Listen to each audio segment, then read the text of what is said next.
And traffic on the Falcon is secure, runway 0725, taxi and signature flight, traffic.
All right, chat. How are we all doing today? Welcome to the stream, everyone. Hope we're doing well. Welcome. Ramsey, welcome to the chat, dude. Good to see you. Hope you're doing well, mate. Welcome. Commentator, welcome to the chat. I hope you are doing well. Yos as well. Welcome to the chat. Not seen your name before, but welcome to the channel. I hope you're doing well. Welcome. Mariner, dude, welcome to the chat, brother. I hope you're doing well. Yeah, good evening to you as well, sir. Yeah, no worries at all, dude. We're at stand 508 here at Heathrow. We're going to be on VATSIM, so yeah, feel free to jump on. That'd be really cool. Patrick, welcome to the chat. Hope you're doing well, mate. Good to see you again. Norwegian, welcome to the chat. Another new name there. Hope you're doing well. Welcome to the channel. Welcome indeed. And yes, Ramsey, you made it. Hope you're doing well, mate. Are you at work at the moment, or you've got the day off today? Your meal looked like it was pretty damn tasty. I saw on the pictures on Facebook at the weekend.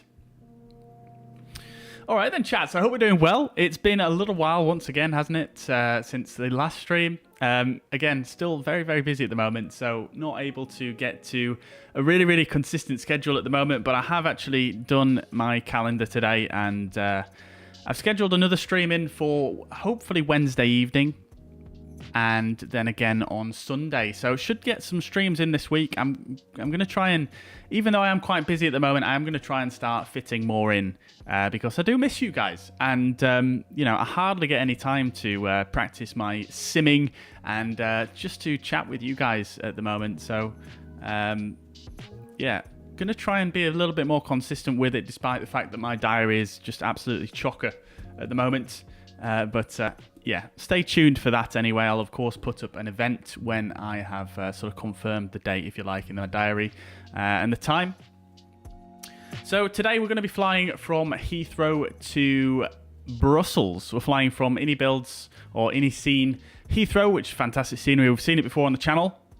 And then we're going to be flying over to Brussels. Short hop over the channel, not too far at all. And yeah, we're going to be flying over to Brussels. I picked up the brand new Aerosoft Mega Airport Brussels on, well, yesterday actually, and it's really, really cool. So you're looking forward to sharing that with you guys if you've not seen it already. And yeah, we're going to be flying over there on VATSIM with British Airways in the A32NX or the A320neo. And it should be pretty cool, I think, because, yeah, yeah, we've got a bit of ATC coverage on at the moment. Nothing on at Brussels as we speak, but we do have coverage out of Heathrow, and hopefully someone will come online at Brussels a little bit later on, potentially. I know that is quite a fairly busy airport on VATSIM, but I know there's a few events on in sort of Germany and things like that tonight, so I'm not sure whether we'll see anything, but nevertheless, hopefully we do. There is a ground controller on there at the moment, but yeah, we'll see how we get on. Pilot Fisk, welcome to the chat. Hope you're doing well. Welcome, welcome. Mariner, I don't think I'll be doing the return, unfortunately. No, just the outbound leg for this journey. However, what I think I might do for Wednesday's stream is, because I don't have too much time to plan Wednesday's stream, I might actually do the return leg on Wednesday, so you guys can kind of see the airport on departure as well at Brussels, because it is really, really cool airport. It's probably one of the best sceneries to come out for Microsoft Flight Sim to date. And it does have a working VDGS as well, which is really cool. It's got quite a cool little system that I've not seen yet in Microsoft Flight Sim. So, yeah, that'd be really, really cool to share with you guys. Now, having said all that, I've just realised I don't have my notepad. So, let me just go get that 1 second.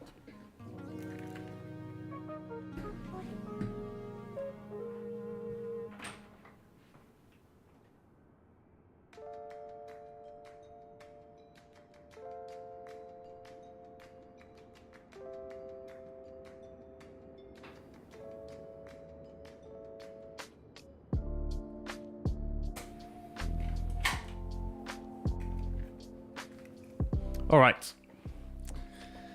Welcome, chats. Yoss, I'm not sure if I responded to your question about shared cockpit. I'm not going to be doing shared cockpit tonight, I'm afraid, dude. But that being said, shared cockpit, I like to fly quite realistically on the channel. So if I was going to do a shared cockpit, it would be probably with someone that I'm fairly familiar with, someone that I know, and yeah, I'd like to put a bit of sort of planning and coordination into it rather than just sort of, you know, just a off-the-cuff kind of deal. So, sorry about that, but yeah, no shared cockpit this evening. All right, let's get to it then, chat. So we're here at London Heathrow. This is the fantastic scenery by Ini Builds. Killing my frame rate right now, but oh, look at all the planes. They're showing up as generics.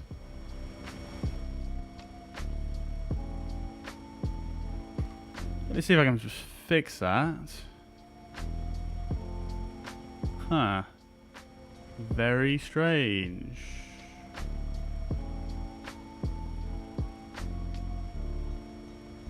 Oh, you know what I've done, guys? I've not put AIG on.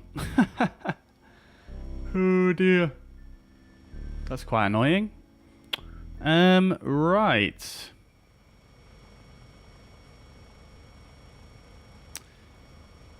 Right then, chat. So I don't have AIG installed, unfortunately. So I've I must have moved it out of my community folder earlier and not checked it. Why is that door open?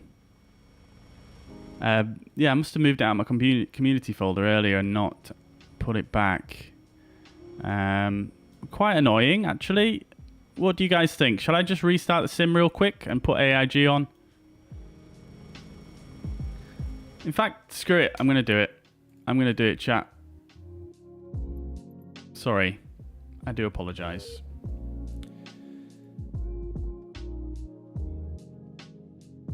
What is life if you can't have the AIG?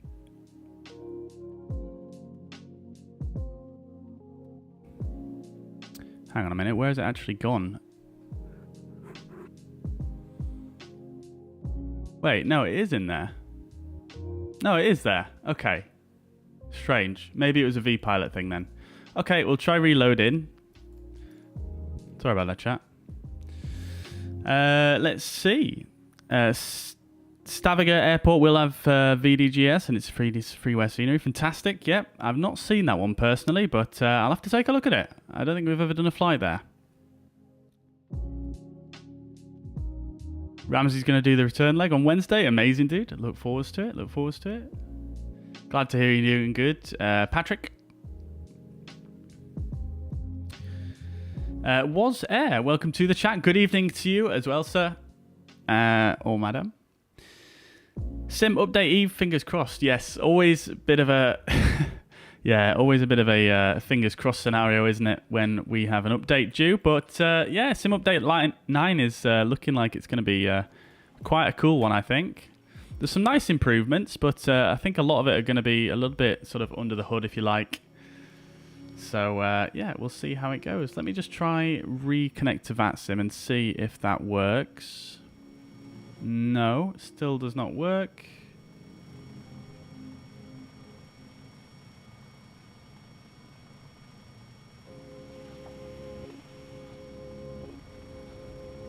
Very strange. Okay, let me just try reload my model matching.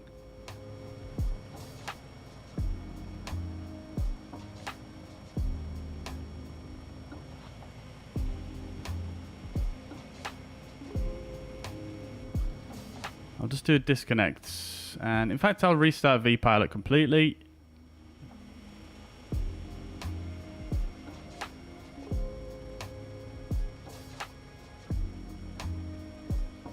Let's see if that works for us. No, it doesn't. What has happened?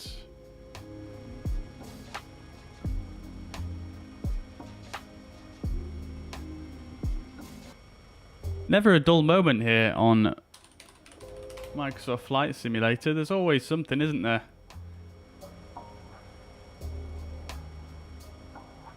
That is very strange. If you look at the aircraft list, there is actually quite a few that have matched up here. You can see 1, 2, 3, 4, 5 that have matched something on the on AIG, but tons of them haven't, which is very bizarre.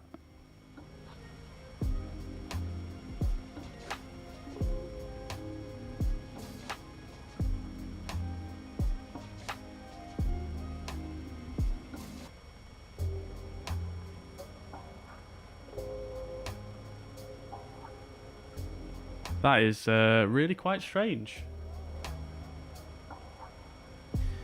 Let me just launch vPilot running as an administrator, see if that does anything for us.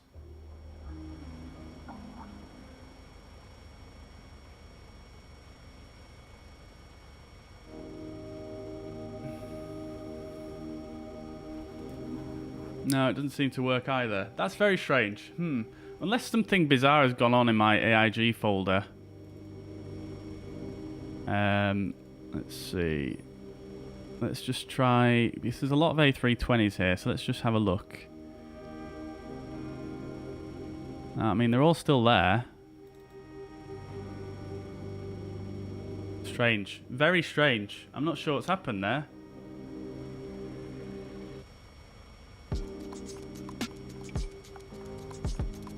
Let me try use an old VMR file and see if that makes a difference.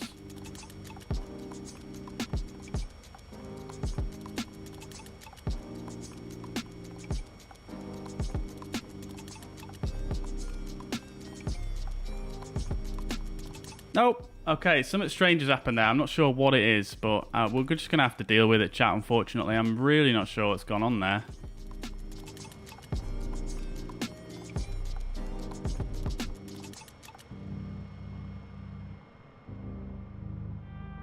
What's that one over there? Is that loaded in?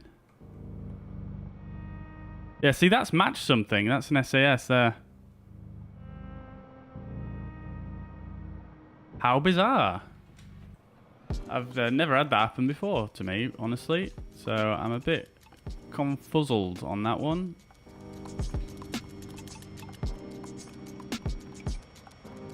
How very bizarre.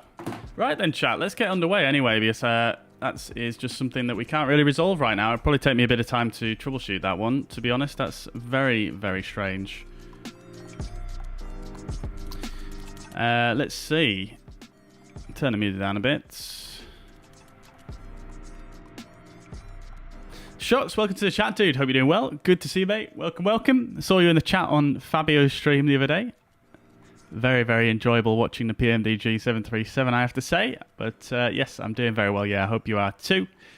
Commentator says yes. Yeah, I think, like I say, it's I'm not sure what's going on there, so we're just going to have to deal with it, unfortunately.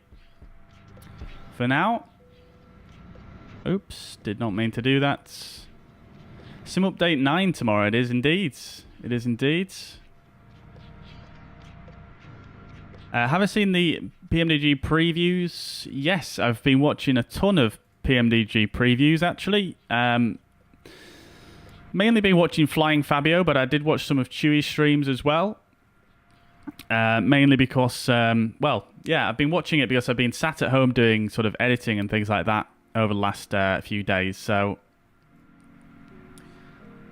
yeah, I've watched a ton of the previews and things like that. So it's looking really, really cool, I think. Right. So then, let's load a lighting preset. This is quite cool if you guys have not used it yet.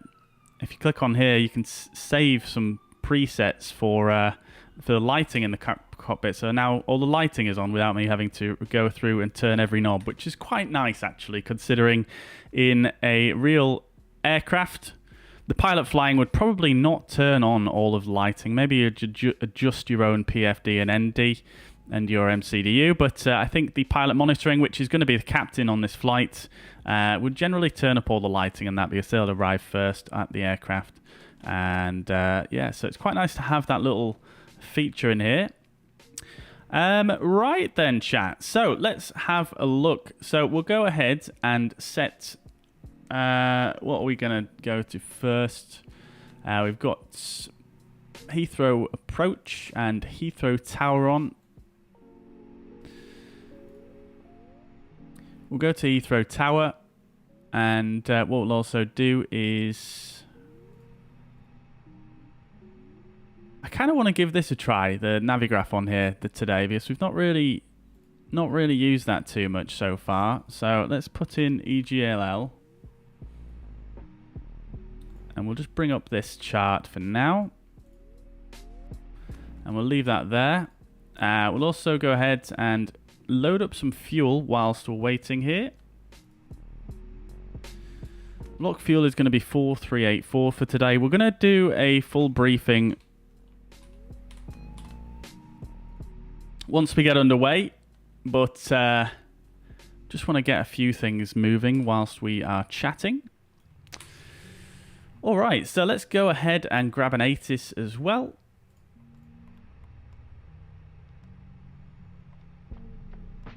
And we'll send that off. We'll come back to the data page and we shall leave it there.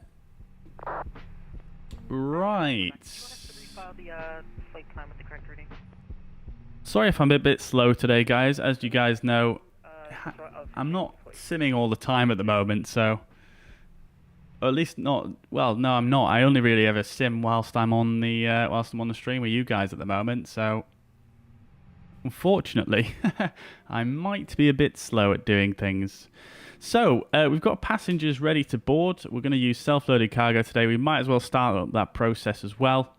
And what I'm going to do is I'm just going to whiz through all the setup and just whiz through that all basically so that we can get going.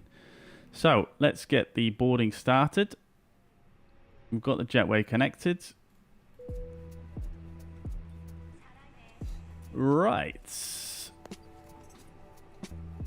Let's see what's going on outside. Yeah, this is really triggering me, these generic liveries, but I'm really not sure how to fix it at the moment, unfortunately, guys. So that is a shame, but never mind. Right, so what I'll do is I'll go through the initial setup on the MCDU, and then I will do a briefing, and then we'll get underway. What says full restart required? I'm not sure, to be honest, because some of it seems to be working and some of it is not working. So I don't know if a full restart is entirely necessary, but yeah, there's definitely something strange going on there. We'll have to troubleshoot that off stream, I think, because it's a bit of a unexplainable one, that, for me at the moment.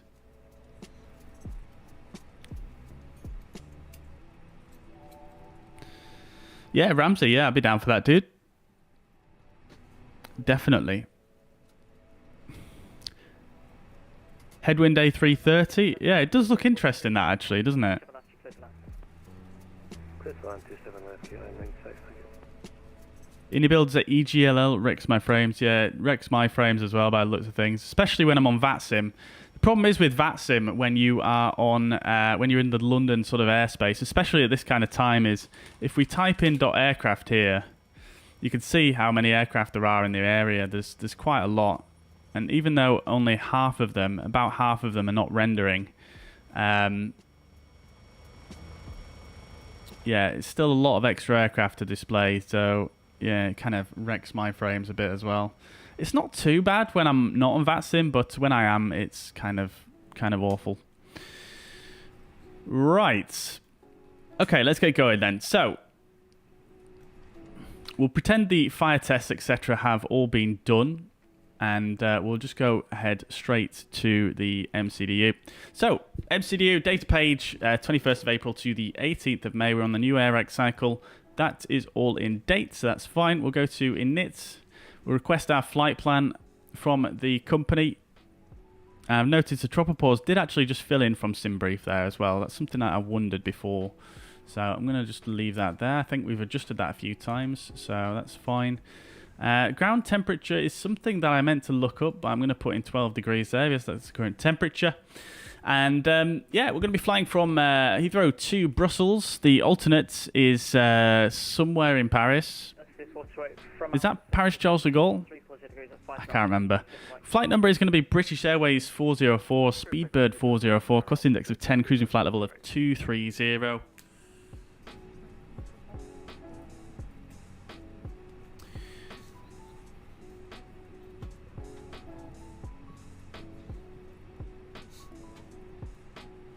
So that's all correct and looking good. And then we're going to go in and do our flight plan. Like I say, I will brief you guys on the flight plan once we get underway. I do know for a fact that, well, I actually looked at this earlier on. Departure runway 27 right, and we're going to be using the Detling 2 Foxtrot departure. So we'll insert that. And the arrival for Brussels, we're going to put in now. We're going to expect ILS 01, and that is going to be on the...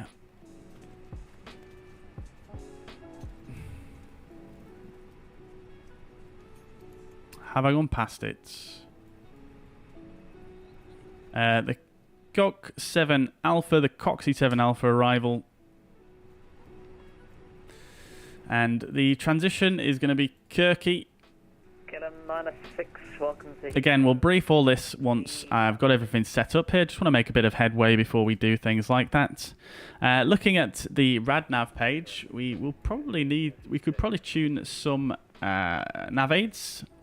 So I've got the London VOR, which we can use for DME. Put that in on the VOR1 slot.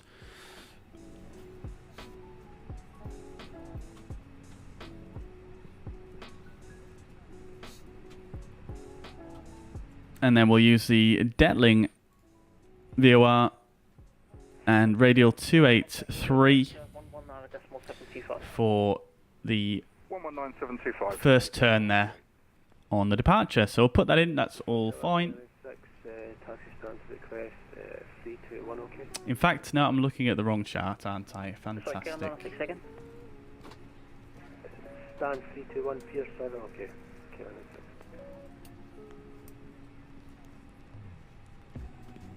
So London VOR will still use 27 right for departure, and we are going to intercept the 136 bearing to EPM.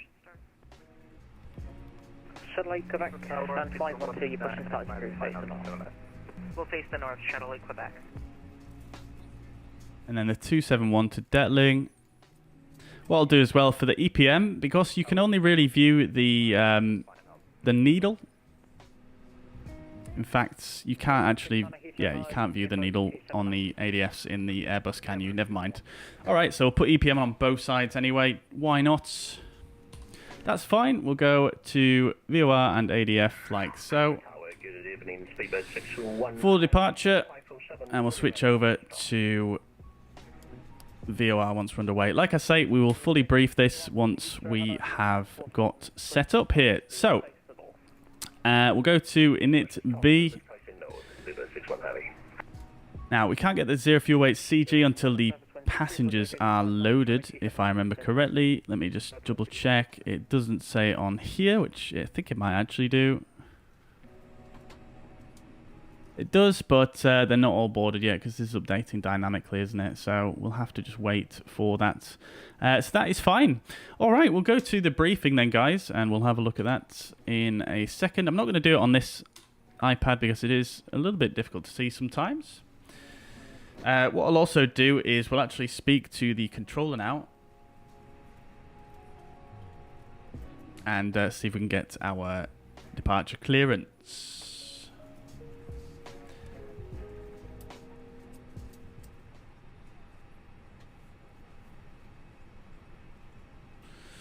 Righto.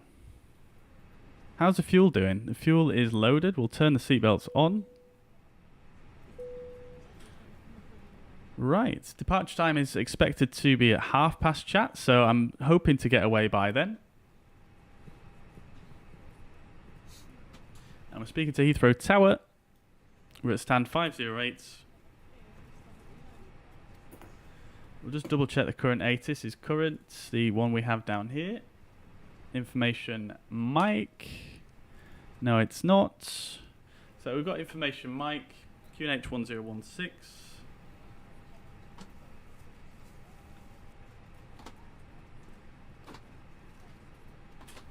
We'll just set that here whilst we remember.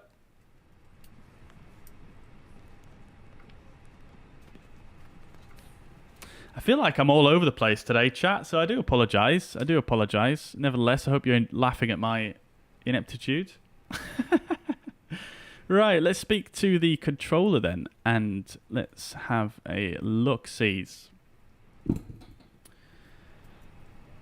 Heathrow Tower, very good evening. Speedbird 404, stand 508, type A20N. Information mic, QNH 1016, request IVR clearance to Brussels. So 403 Heathrow, hello, clear to Brussels, Stetling to Fox, squawk is 0244. Clear to Brussels, Detling to Foxtrot, squawk 0244, Speedbird 404.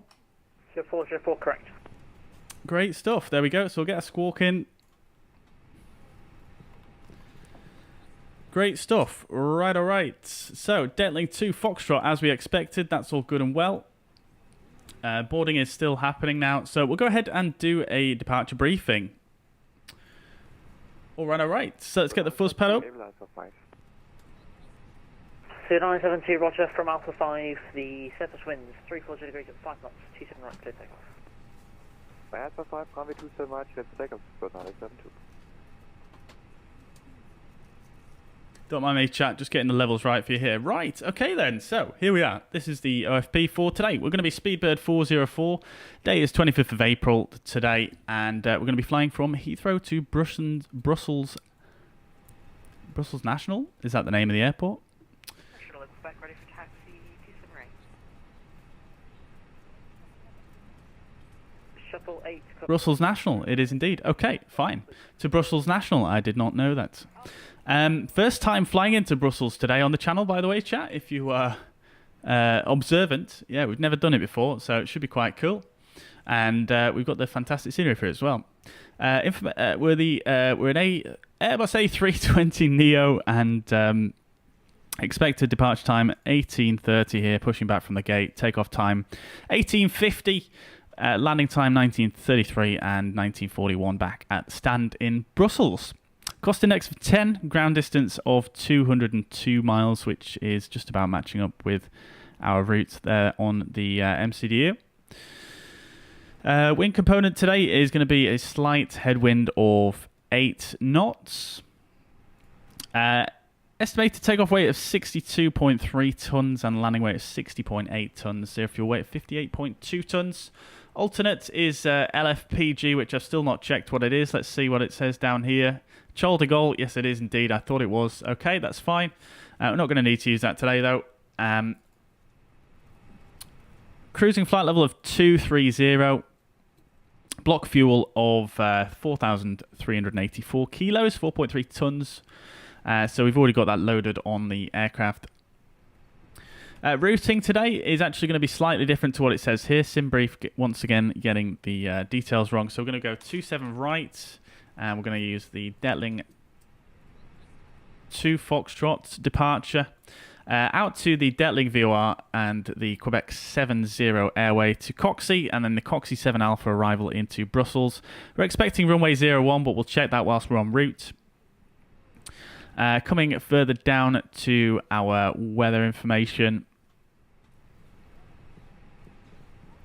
So, weather information, no air mets, sigmets, tropical cyclone sigmets or volcanic ash sigmets in place. Weather recorded at 17:20 here at Heathrow. Winds are 3205 knots, and we'll just check that. We'll double check that on the ATIS once we jump back in the flight deck here. And yeah, nothing too major really going on in London weather-wise at the moment. Brussels is looking a little bit more unsettled, but nothing too crazy. Weather at 1650. We've got winds at 200 degrees at 8 knots, and VC, I always forget what it is on the METAR here, but let's go ahead and make use of our E6B. We can go EBBR here and just hover over. It's actually changed now, so that's fine. I am still interested to see what it is. Something showers. Current METAR is about similar on the winds. 200 degrees, 3 knots. And some broken clouds at 2,000 feet with towering cumulus. Temperature of 9 degrees, QNH 1013. All right, chat. So that is about it for the briefing. We're not going to look at the alternate because, I mean, we can't really do secondary flight plans in the A32NX. But I am looking forward to the Phoenix coming out so that we can actually do some stuff like that in the sim. We'll jump back into the flight deck now and we'll have a look at the charts and we'll compare that with our flight plan, etc., etc. 6-1 taxi, second right Alpha, hopefully done. All right, so let's bring up Navigraph in the flight deck here. That should load up our flight plan. There it is. Fantastic. All right, so we'll brief out the taxi. I'm just going to go ahead and just close the doors, get the jetway closed off.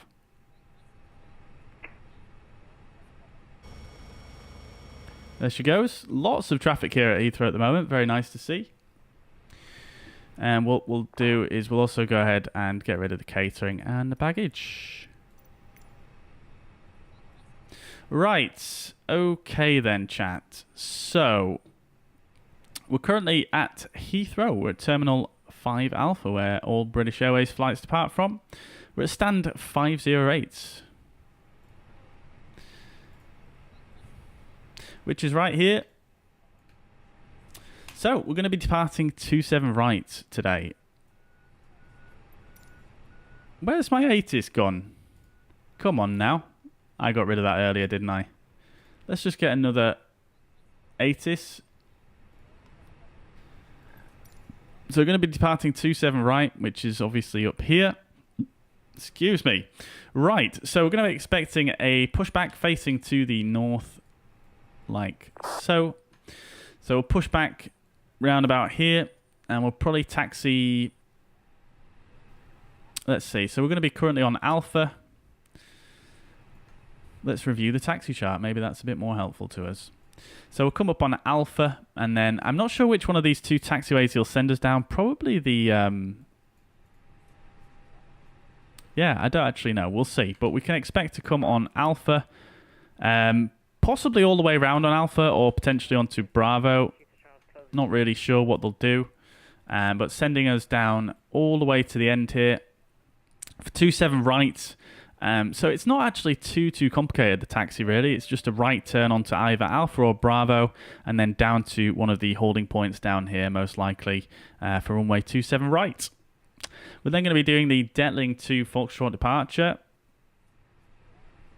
Let me just see if we've got that ATIS. We have indeed. Right, so we're going to be departing out of London Heathrow. Heathrow, hello. Detling to Foxtrot departure is our departure we're going to be using today. Transition altitude for the departure is 6,000 feet. Remember, Roger, you're going to have to deal with Unicom as I'm closing shortly. Bring up our flight plan. It sounds like the controller's going offline shortly, which is unfortunate, but it should be okay. I think we've got a approach controller on still. Heathrow taxi sounds a choice. No, we don't. That's quite sad. Okay, never mind. It's going to be chaos here in a minute, so we better get underway. Airport elevation here at Heathrow is 83 feet.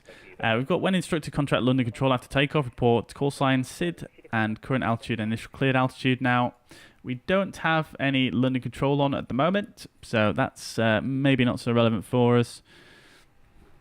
Along with the other notes down here as well. So we're not going to worry too much about that. Obviously, we've got 250 knots below 100, flight level 100 here. God, I can't speak today. We're going to be departing 27 right here. So we're going to fly straight ahead till 2 miles from the London VOR. We're going to take a right turn to the 136 track inbound to the Epsom NDB.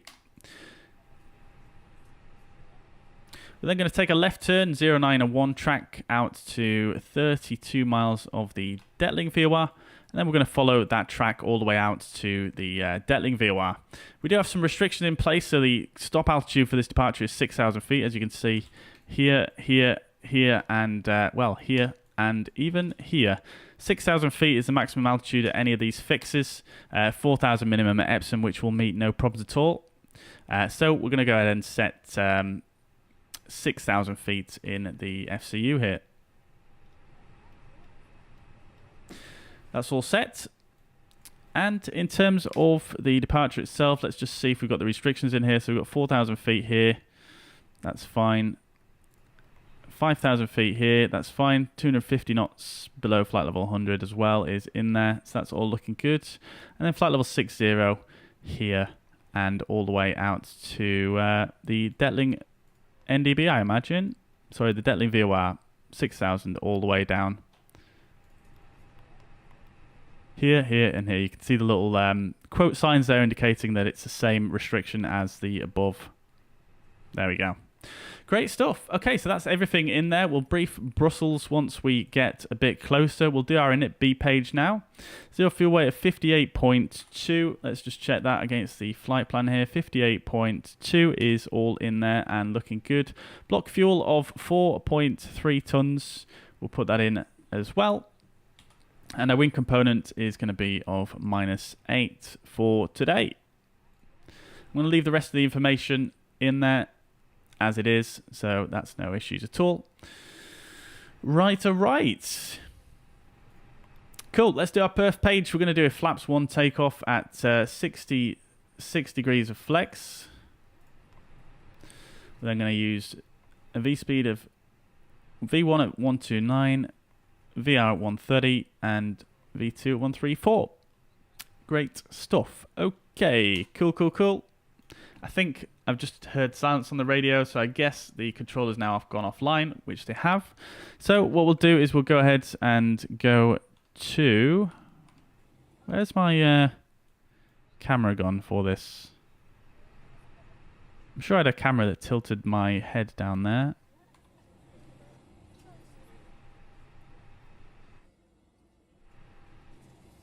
No, maybe not. Okay, that's fine. We'll do this. So we'll go like so. 122.8. Unicom. Okay, last time I departed Heathrow on Unicom, it was absolutely chaos. So this is going to be interesting. We'll start the APU now. If you're ready to go, you can go Might as well get the fuel pumps sorted as well.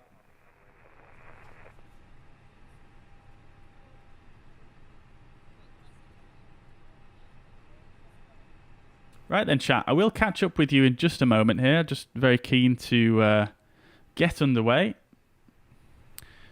Let's see. Does this still squawk mode Charlie when I go to auto?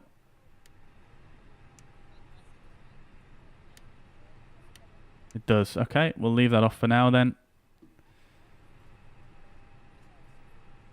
Right. Okay, so we'll do the cockpit preparation checklist. So, gear pins and covers are removed. Fuel quantity is 4.3 tons. Seatbelt signs are on. Dirs are in. Nav power F is set to 1016 on both sides. I'm going to press B on my keyboard, make sure that syncs up with the sim, which it is. Great stuff. Right then. So, we'll do the before start checklist in just a moment. APU is available, so we'll start the chrono. And we'll just have a quick word with you guys in the chat. Let's see what's going on.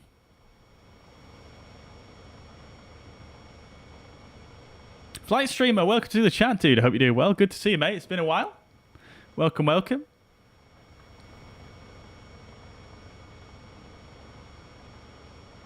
Yeah.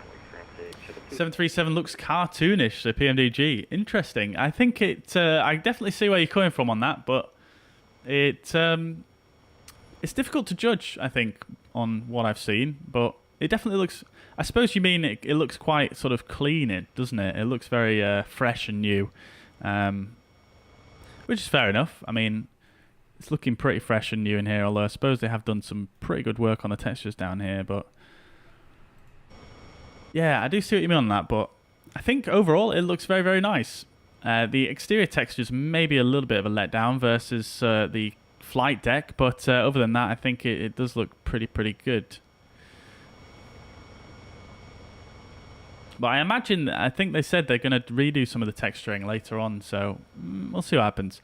Nevertheless, I'm excited for the PMDG 737, I can't lie.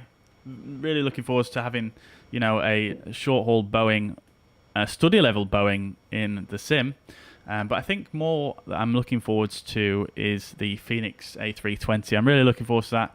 I've got some really cool content planned for you guys when the Phoenix does come out. I've been studying up on the A320 quite a lot.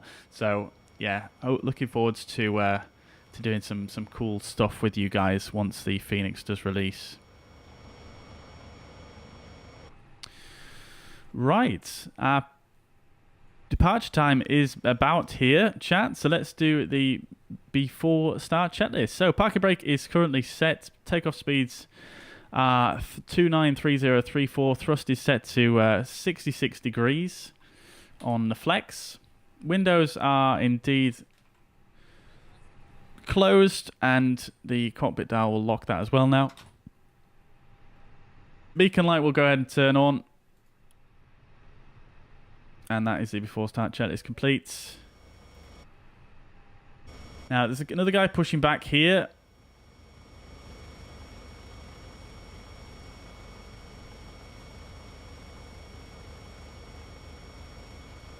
It looks like he's pushing to face south. That's interesting. It was 27 right for departures, I'm sure.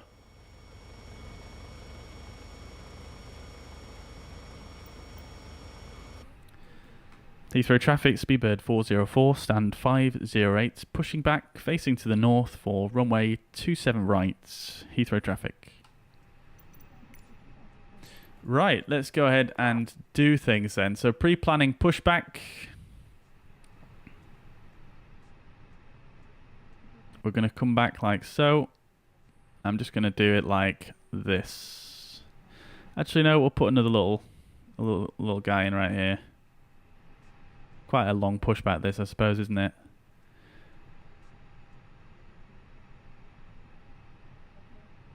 There we go, that should do it, I think.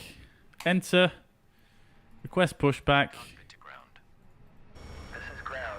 Oh no, this guy is going to be here waiting for taxi. Okay, that's a problem. It looked like he was pushing back the other way, but I haven't heard him on Unicom.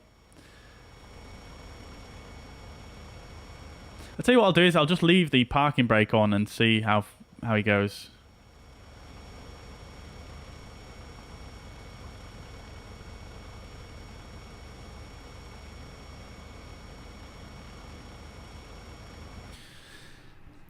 Speedbird 404 at stand 508. We are just going to hold pushback for now due to company traffic on Alpha. We will let you pass by before we actually start the pushback. Heathrow traffic. If you're talking about Speedbird 812, You may lift. I think I'm here.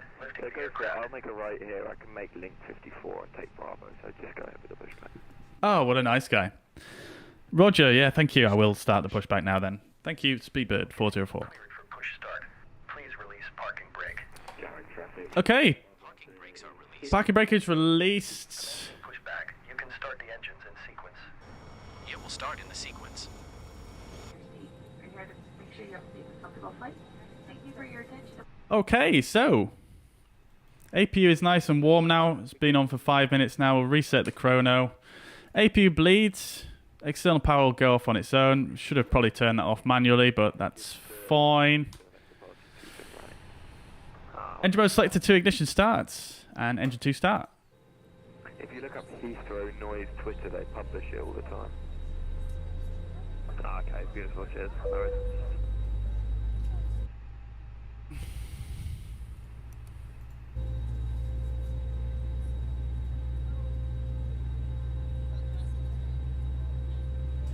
Aviation RHL, welcome to the chat, new subscriber. Fantastic, welcome to the channel, dude. I hope you're doing well. Welcome.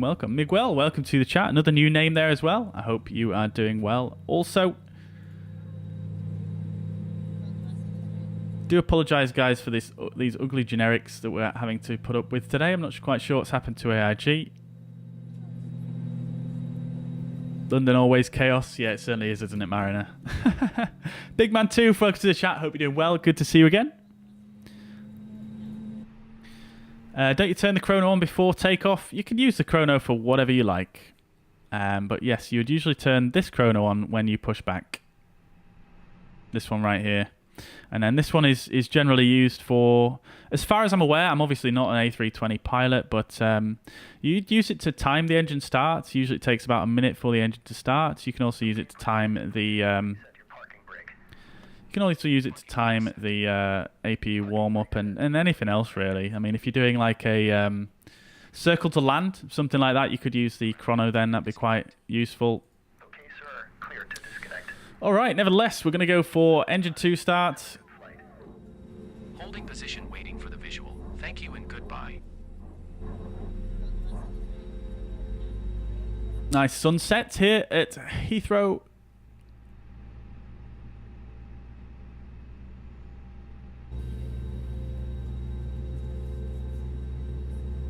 Alistair, welcome to the chat, dude. Welcome, hope you're doing well. A330 is sweet. Yeah, I'm thinking about trying it, dude. Yeah, I'm thinking about trying it. The only thing with that is, actually, no, having said that, I was going to say it uses the default A320 sounds, doesn't it? But there is that sound pack for it that you can get. So, yeah, I might give that a try. Haven't flown for a couple of months now, says the commentator. Need to get back in the fly-by-wire, maybe even polish up on my 737 piloting in the Zebo. Yeah, man, definitely. I mean, the PMDG looks like it's pretty close. Yeah, what do you guys think, by the way, guys? Have you guys seen the previews for the 737? I know Ramsey and Flight Streamer have commented on that already, but I don't know if any of you other guys in the chat have been looking at the streams for the 737, the PMDG. It looks very, very cool indeed. Valor, welcome to the chat. Hope you're doing well. If you want to suggest a flight, I'd highly recommend dropping it in the Discord, because I will forget. So if you want to drop in the Discord, there's a channel there for that. Generic Pilot, welcome to the chat. Good evening. I hope you're doing well. Seen you in the chat recently on some of the 737 streams, so I hope you're doing well. Landing a few miles from Manacle's home. Awesome, dude. Well, welcome back, Manacle. Good to see you again. Hope you're doing well. Skins fan says, I'm excited for the Top Gun update. I mean, I'm intrigued more than anything to see what they're actually going to do there. Yeah, I mean, I don't really do a lot of fighter jet flying, as you guys probably know, in the sim, so I'm neither here nor there, I suppose.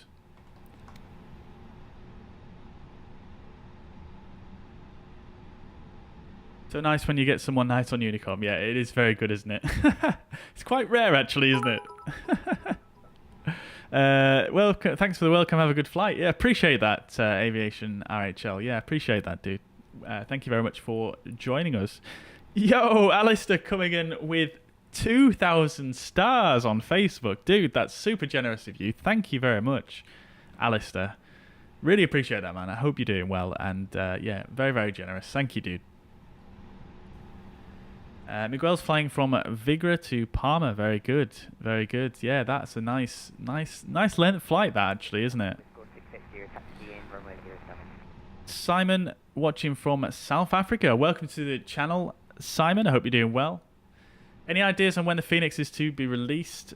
No, not at the moment. Hopefully soon. I mean, it is in beta apparently, but who knows how long that's going to be.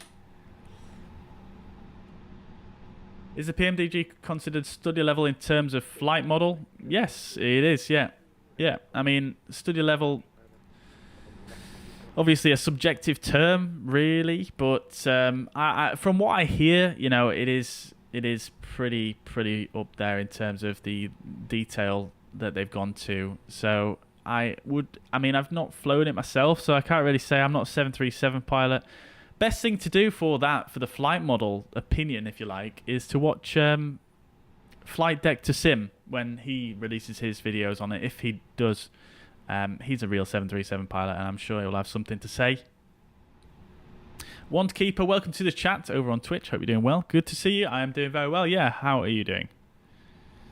It better be for $100. Yeah, Skins fan. Yeah, I mean, there is no pricing announced yet. I have a feeling it's going to be quite a bit less than $100 actually, so we shall see what happens on that. Buffalo, welcome to the chat from Botswana. Welcome. All right, so after start checklist. So anti-ice we're not going to need today, so that is off. ECAM status is checked. Pitch trim is, we don't really have a way to set that anymore, do we, because of the okay, we do now, actually, when the engines are started. So CG is 25.1. So we'll stick that there. So that's about 0.3%, isn't it? Speedbird 812, Heathrow traffic, Speedbird 81. Pitch trim 0.3 up, and rudder trim Heathrow traffic. neutral. After start checklist complete. We'll do a quick flight controls check whilst we're here. So on the ailerons, full left, full right, and neutral. On the elevators, full up, full down, and neutral. Something's going on with my rudder there. Full right, full left, and back to neutral. Yes, okay, it is working fine. Flight controls check is complete. We'll tick that off. All right, cool. So let's start the taxi out. Let's just have a quick ganders. We're looking good. Let's go ahead and arm the speed brake as well whilst we're here. Okay. Heathrow traffic, Speedbird 404, taxi to 27 right via Alpha. Heathrow traffic. Okay, so we will release the parking brake. We'll get the taxi lights on. We can turn the APU bleed off as well. And let's get rolling.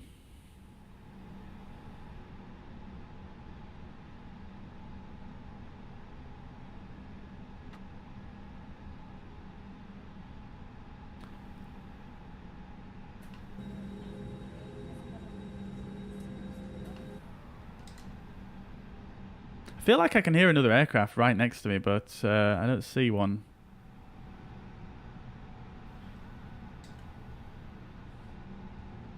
All right. So we're going to take second right here onto Alpha. This first taxiway is Bravo. You can see that on the sign here. Right to Bravo. Let's just have a quick look down the taxiway, see if anyone is coming up on Alpha, which they're not.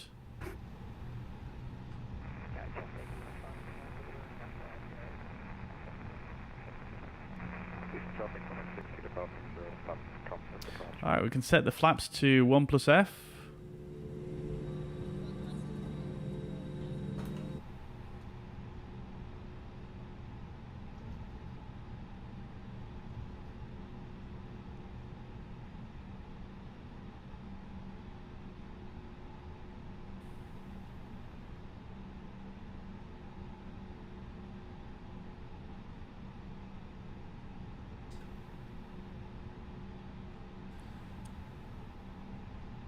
There we go.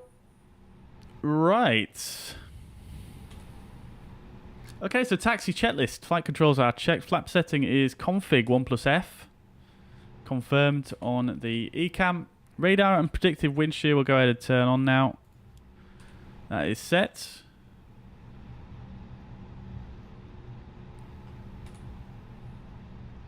Engine mode selector is normal. We'll bing the cabin. And we'll do a quick takeoff config. ECAM memo is takeoff no blue. Taxi checklist complete.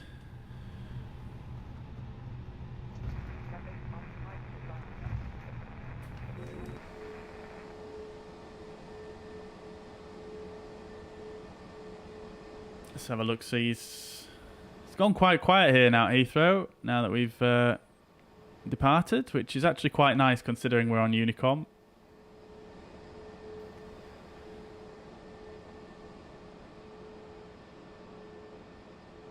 Very good, very nice.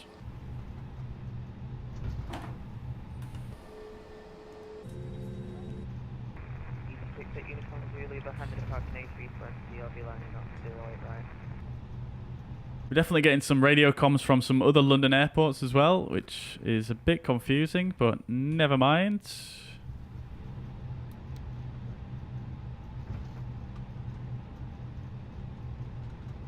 Let's slow down a bit here. So we're just going to continue all the way down on Alpha. We've got no traffic here in front of us, so we're looking good. Alpha is down here. This taxiway, fun fact for you, this taxiway didn't actually exist in the MSFS Scenery.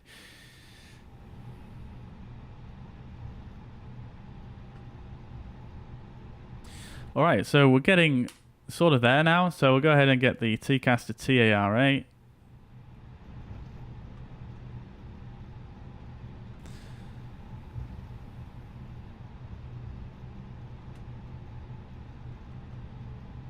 BAE still due to be released this week. I'm not sure actually. I haven't heard that they've changed it at all, so I imagine it would be, yeah. Unfortunately, I've not really kept up too much. I don't think they've released any more updates, development updates since the initial announcement, so I'm not sure 100% on that, but I'm pretty certain that it should be coming out this week. Alright, so we've got a aircraft ahead of us there. Looks like they're going to make it to the runway before us. New Nico, welcome to the shop. Bonjour. Hope you're doing well. Welcome, welcome. Runway 08 right, ED68 Uniform Zulu.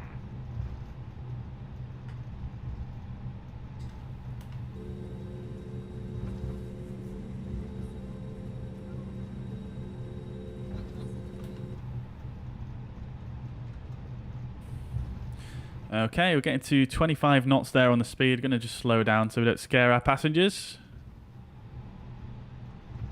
Going to come all the way down to 10 knots on the braking and then release the toe brakes. There we go.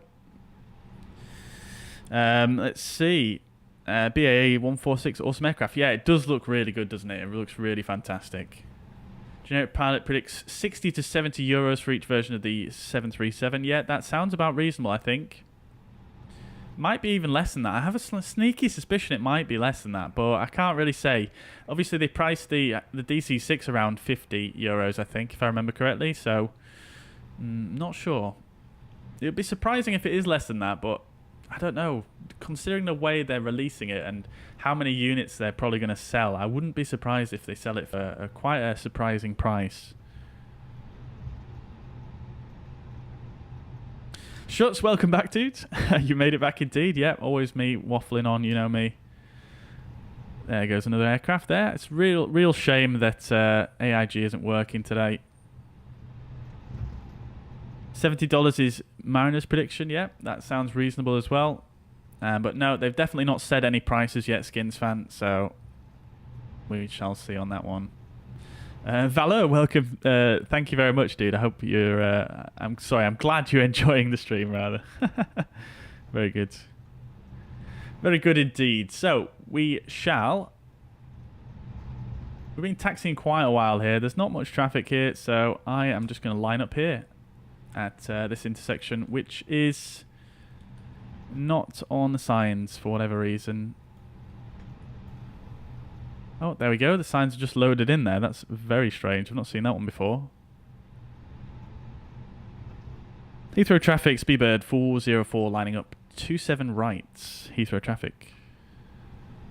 Yeah, I'm not sure why those signs aren't showing there. There we go. Intersection Alpha 5.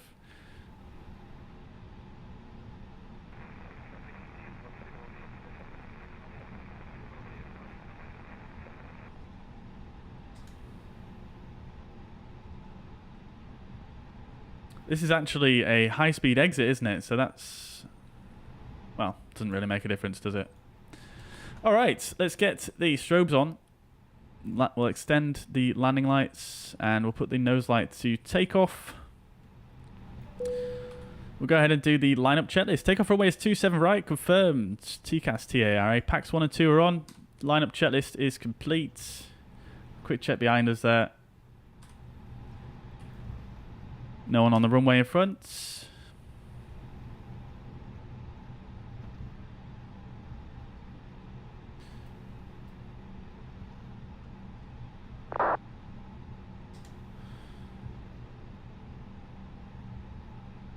Okay, might as well just do a complete stop here.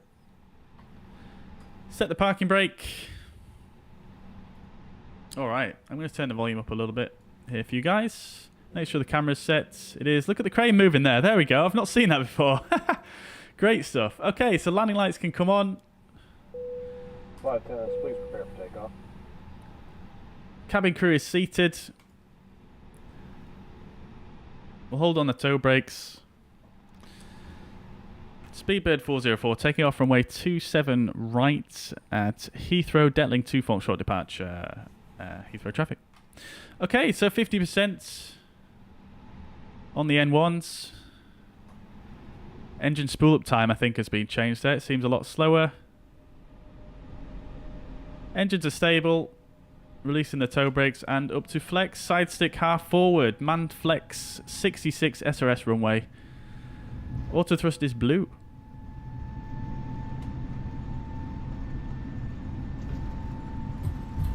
I forgot to change my rudder pedal sensitivity. 100 knots.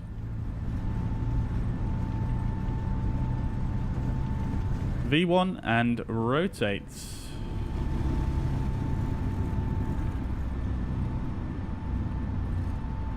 Nav. Positive rate. Gears coming up. Oh dear. Oh god, that took a while to open then. A lot longer than normal. Very good. Very nice. Just going to dip that nose down a little bit.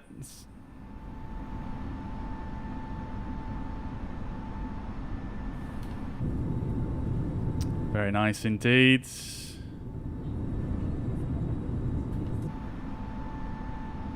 Okay, coming up to the acceleration altitude at 1500 feet, starting to dip the nose down there. Lever climb, thrust climb, climb, auto thrust. Now we'll take the left turn. We'll disarm the speed brakes and we'll get the nose lights off.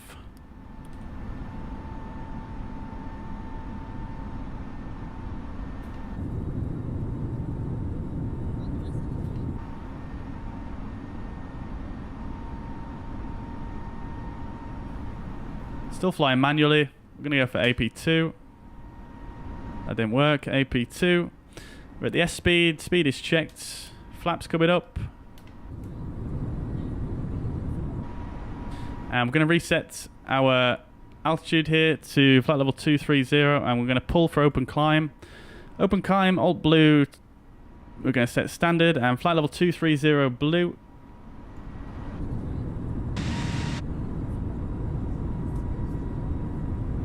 Heathrow traffic, Speedbird 404 now airborne, Detling 2 Foxtrot, and we're climbing to flight level 230, Heathrow traffic. There we go, there's Heathrow, looking very nice out the window there indeed. Nice little departure there, not bad at all. Not bad at all. Getting quite dark here though at the moment in London.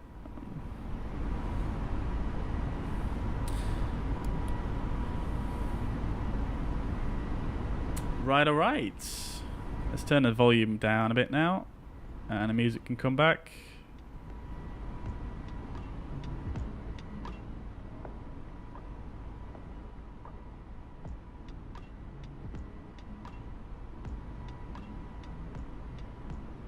Alright. There we go, chat. That wasn't too bad at all, was it? Not too bad. This is looking very bright. Let's see what happens to the brightness once we get above the clouds here. So you guys may remember that in the last stream I was trying to figure out what this purple dot, this magenta dot was. That is in fact, obviously it's information from the VNav system, and that is actually a speed change point. So that's when we'll transition from 250 knots to our final climb speed, which should be around 290 knots. And you can see it is updating. There we go. So that should be more accurate now. You can see it was moving away from us before, but let's see. Now, we're going to hit to flight level 100 way before that. So I'm not sure if that's fully operational yet, but that is actually where you would change speeds normally. I'm not sure if that is actually updating properly when you're in an open climb. That might have worked better when we were in just climb. So when we were in a managed climb, but this we're in an open climb, a selected altitude. I don't think that's fully working yet. As you can see, it's now disappeared because we are now accelerated to 290 knots. And what else have we got? We've got the top of climb there, which is very nice to see. We've got another aircraft there just in front of us on a slightly different routing. Excellent views out the window, of course.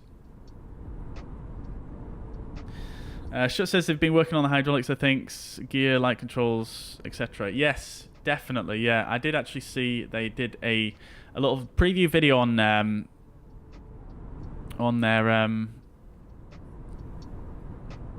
Facebook page, whereby there was an update to the hydraulic, the gear extension, which is now based on the data they have for the hydraulics and the hydraulic simulation itself. So it's not actually a preset animation anymore. It's actually the animation is in line with how the hydraulic system works, or the hydraulic simulation, should I say.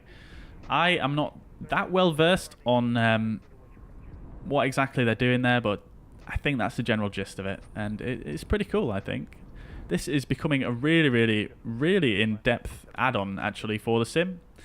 Even more so than, well, yeah, I mean, it's becoming, you know, borderline, you know, study level, if you want to call it that, I think, which is quite cool. Let's see what other camera views we've got. Right. Peter Hommen, welcome to the chat from Sweden. Hope you're doing well. Not seen you in the chat before, so welcome, welcome. What's the name of the add-on which has that box? This one, right here. This one is self-loading cargo. And we have passed through 10,000 feet now. I've actually just realised. So we are going to turn the landing lights off.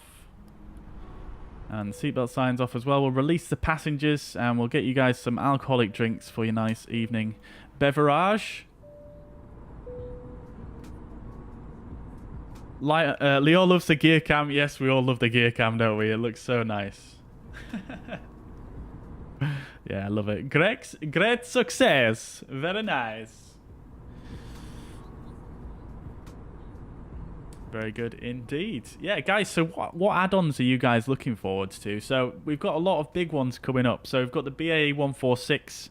We've got the PMDG 737. We've got the Phoenix A320, which personally I think is going to be mwah. I think that's, I mean, obviously we've only seen limited stuff on that yet, but based on what they've shown us, I think they're going to be, I think that's going to be probably the best add-on for the sim for quite some time, just because of the areas that they've touched on. Obviously we've not seen any sound yet, but we've seen a lot of everything else, and I think honestly they are absolutely going to kill it when that releases. I know it's not going to be native to the sim. It's going to have some external applications going on and things like that. But in terms of, you know, what they've shown in terms of the texturing, the modeling, the system's fidelity, it does look fantastic. We've seen a little bit of the sounds. They sound fantastic as well.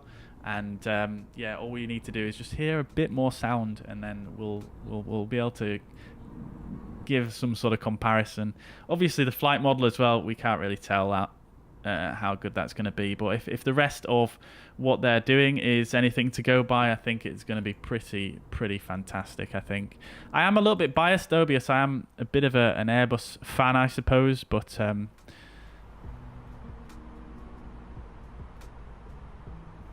yeah, we will see. Maybe we'll get to use the VNav as well today, chat. We didn't get to use it in the last stream, did we? All right, speed Alt Star. Got flight level 60 magenta there. I'm not sure why that's showing up. I'm not sure if that's supposed to show up when you are reaching your cruise. Have I put the wrong cruising flight level in? No. Okay, there we go. Alt cruise. There we go. Fantastic. And there we go. Yeah, so that showed up momentarily there, flight level 60, whilst we were in Alt Star. I'm not sure why, but hey ho, no problems there. We've reached the end of our departure now. We're just about to pass over the Detling VOR, so I'm actually going to go ahead and remove these indications. Unfortunately, these don't auto-tune as yet, but never mind. Never mind. Prezemi Slaw, thank you very much for the sub. Sorry if I'm pronouncing that wrongly, but appreciate the subscription on YouTube. Hope you're well, and welcome to the stream.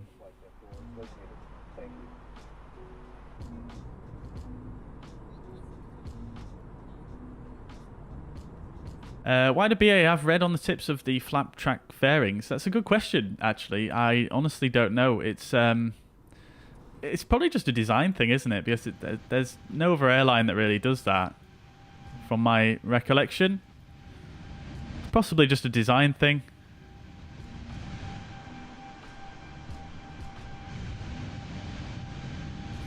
Although I suppose it could be, I mean, maybe it's something that... Maybe it's a safety thing, I don't know. Because obviously, if you're extending the flaps on the ground, maybe it's... But... yeah, I really don't know. Maybe there's something that internally it's useful for, but as far as I'm aware, in terms of the operation and flight of the aircraft, I don't think they really serve any purpose.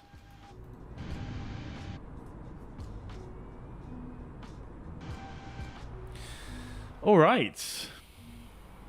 Let's see. Some ginger beer, please. Yeah, ginger beer coming right up, Patrick.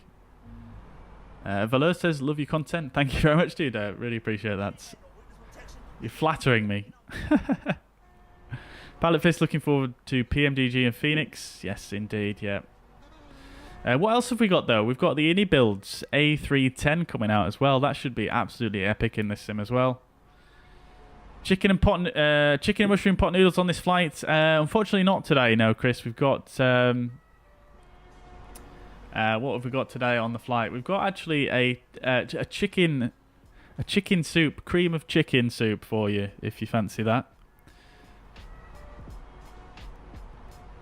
Wazair says, Phoenix for sure, think it hit beta in February, hopefully release in the first half of this year. Hopefully. Who knows? Who knows? I mean, generally, in software development, things go to a beta when they are pretty close to release, but who knows in the flight sim world, because obviously a lot of stuff has a much longer development cycle than... I suppose some other pieces of software, but I could be wrong. We'll see. Hopefully the first half of this year.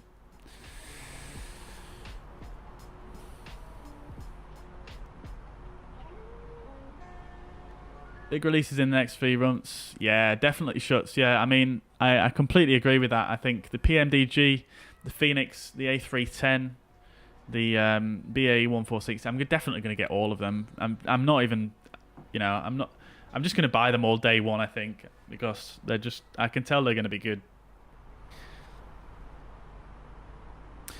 Dio, hello. Welcome to the chat. Hope you're doing well. Welcome, welcome, welcome.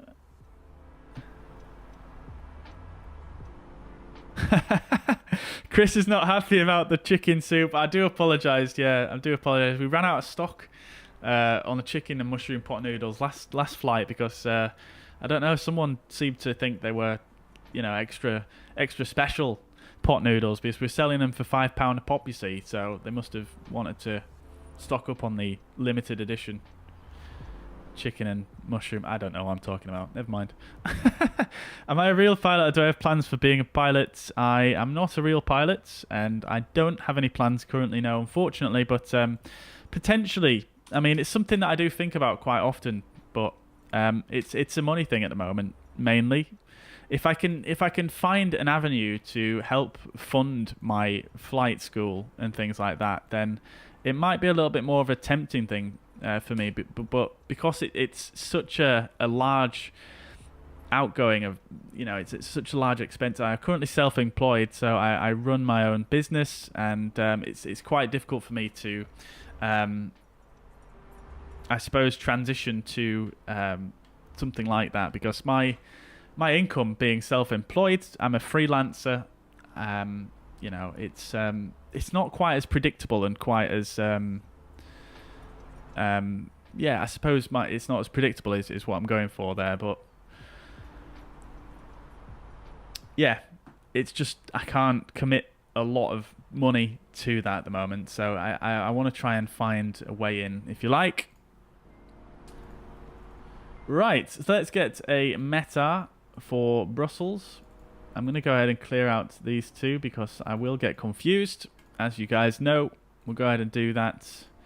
And what we'll also do whilst we're here... Oh, that was quick. We'll print that off. And we shall grab. Alright, so winds are 2102 knots. I'm actually going to go on to flight radar real quick and just see what the in-use runway is at Brussels, because that's generally a good thing to do here on VATSIM.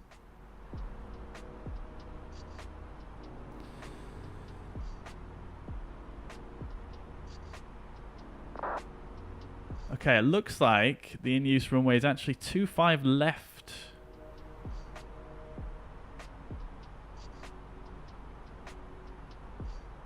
So many departures, it's actually quite difficult to tell. But I can see one aircraft just landed on 25 left, which would make sense for those winds. So we're actually going to change our runway here.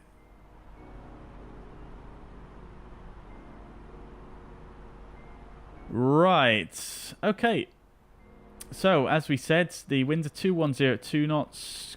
Visibility over 10k. Broken clouds at 2,000 feet. And towering cumulus clouds. Temperature of 9 degrees. Dew point of 6. QNH 1013.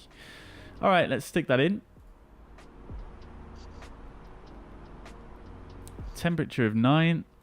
Winds 210 at 2 knots. So very, very light winds. I suppose it doesn't make too much of a difference then in terms of what runway we land at. And then the minimums will actually set once we've had a look at our arrival. Oh my days.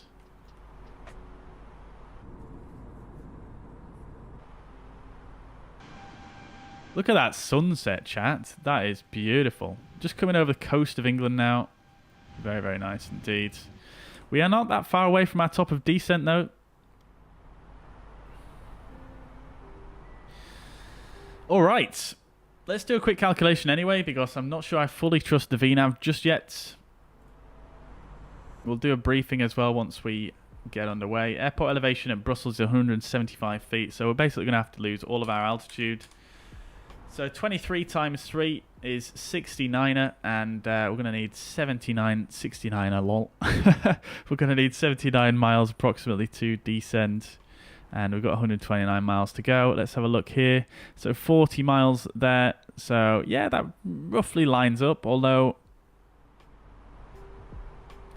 maybe a little bit. Yeah, maybe that gets recalculated. Let's see. So we'll put in our arrival.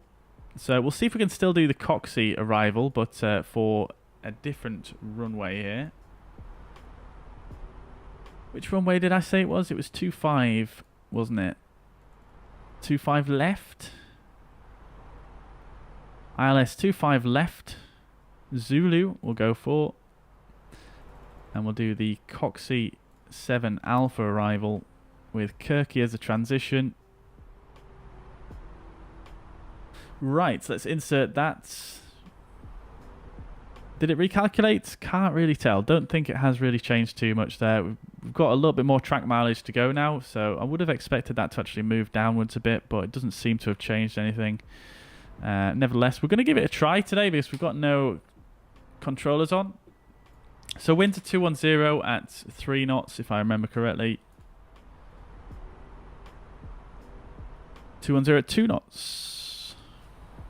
In fact, I can just click that, can't I? Meta, fill data. There we go. Whoa, okay, that's changed. Wait, what? Okay, let me just check. Again? Okay, winds are now variable at 1 knot. Very, very light winds. QNH is now 1014. Fair enough. Okay.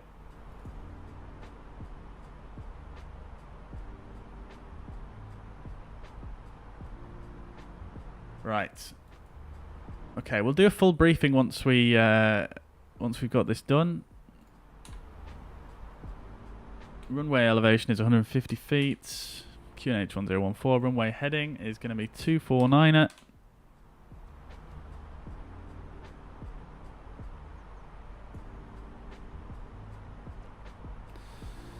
Runway slope is slight uphill, but I'll just put 0.1.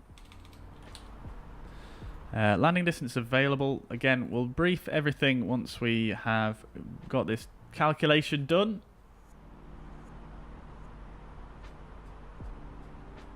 .25 left landing distance available from the glide slope is 2,896 meters. Approach speed we're expecting to be... We'll just change that to 1014. I'm going to leave the winds as it is because it's so weak, the winds. I'll just put in /1. Okay, maybe not.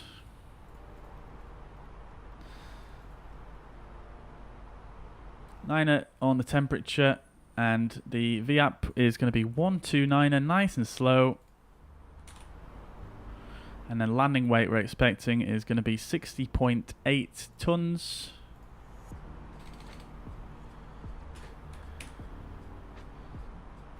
Oh, okay, that's not worked. 60849.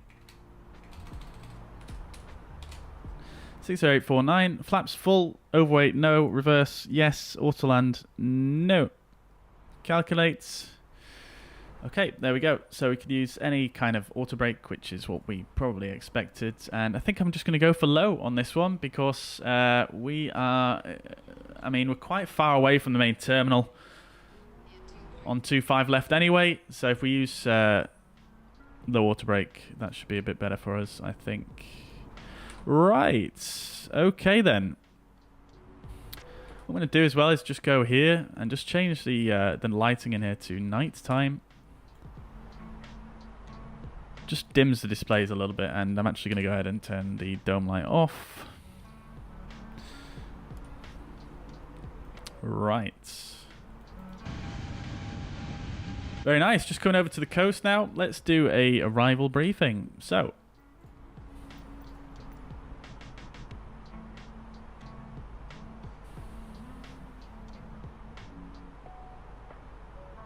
it's the same arrival. It's going to be Coxie 7 Alpha. In fact, we'll use the fuzz pad for this. Might be a bit easier.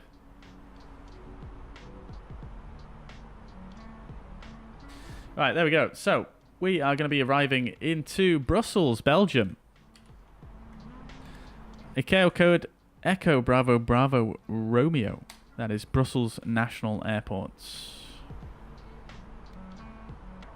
Now, what I'm going to do is actually chat just before we do that. We are approaching our top of descent here on the VNav. Now, I do want to try this out because I've never really used the VNav before, so I'm intrigued to see how it's going to work out for us. So I'm just going to go ahead and set our altitude to 10,000 here.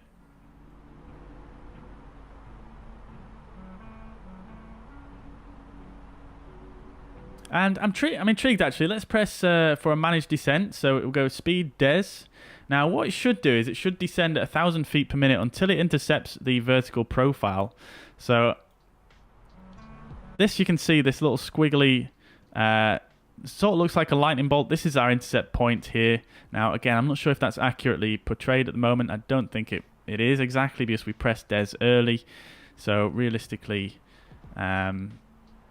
okay, no, I think it probably is actually. So we're descending at 1,000 feet per minute, which is quite nice. You can see the green, this green little blob there, which is indicating our vertical profile.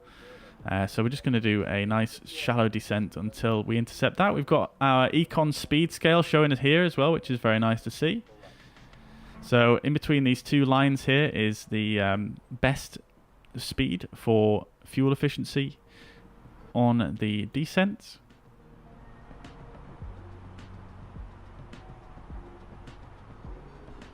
Great stuff, and there we go, it's coming back down. We've just passed through the intercept there, you might have just seen it disappear. So there we go, thrust idle. And we are intercepting. Yeah, the vertical speed is increasing now. It's sort of going up and down. But it looks like it's intercepting just fine there. Very nice to see. Okay, great stuff. Now, this first fix here, we do have a speed restriction of 250 knots. I'm interested to see when it slows down to that, if they've improved that at all. I know previously what it did was it actually, if the next waypoint had a speed constraint on it, it would usually just slow down immediately after passing the fix before it. It doesn't look like it's doing that here, which is quite nice, although we haven't got a blob on the line here to tell us where it's going to change speed, which is what the real aircraft should show there. But obviously it's not fully implemented yet. Let's see what happens anyway. Jump back to the fuzz pads and we'll do our briefing. So as we said, we are going to be arriving into Brussels National here, and we're on the Coxie 7 Alpha arrival. Transition level is, we don't actually have any ATC on at the moment at Brussels at all. So transition level we'll use from the departure charts. Which is going to be at 4,500 feet. And if I remember correctly, I had that set incorrectly in the MCDU then, so let's just change that. Right, okay, so we're currently on the Coxie 7 Alpha arrival, as we said. We've got aircraft being radar vectored, shall reduce speed to 250 knots at 30 miles from the BUB VOR, which is the Brussels VOR. Or when below flight level 100. Airport elevation is 175 feet. And we're basically on the Coxie 7 Alpha arrival, currently on the 100 degrees track in towards 25 miles from the Afligem VOR. Sorry, Manacle, you're probably going to be cringing at all my pronunciations today. And from 25 miles from the Alpha Foxtrot India VOR, we're going to continue on the same track for another 19.3 miles. Minimum flight level is flight level 70 out to Kirky, which is our initial approach fix. Max 250 knots at 25 miles from Alpha Foxtrot India here. And you can see here also something that you fairly rarely see. We've got a speed limit point just here. Which is obviously the 250 knots there. Okay, great stuff. So pretty simple for the arrival. You can see there's a lot of ground-based nav aids you can use here to identify various different fixes here, mainly based around this Kirky fix here. So you can identify Kirky based on these two fixes here. You can identify the Nivor holding here based on the AFI VOR once again. So very good. We're then going to come on to the approach. We're going to do an ILS approach onto 25 left. Now, like I said, bear with me.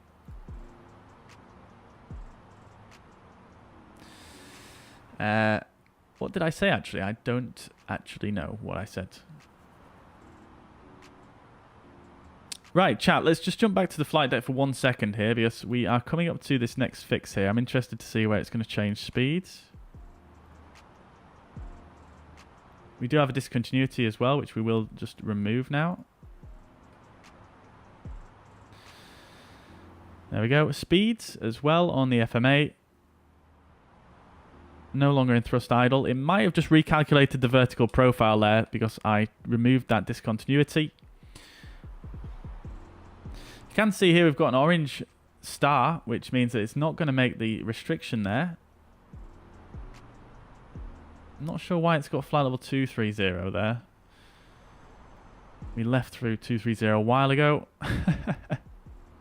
Yeah, I'm not sure if it's, like I say, it's not fully working yet, is it? The VNAV? We've got a new top of descent here as well. Slow down the rate of descent to 1,000 feet per minute. Still not slowed down to 250 knots. I'm intrigued to see when it does it though, chat. We've got another aircraft in front of us here, 6,300 feet below us.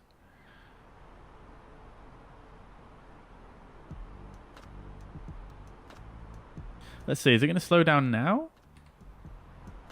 Maybe it's because I removed that discontinuity a bit too late there. It's mucked it up a bit, but let's see what happens.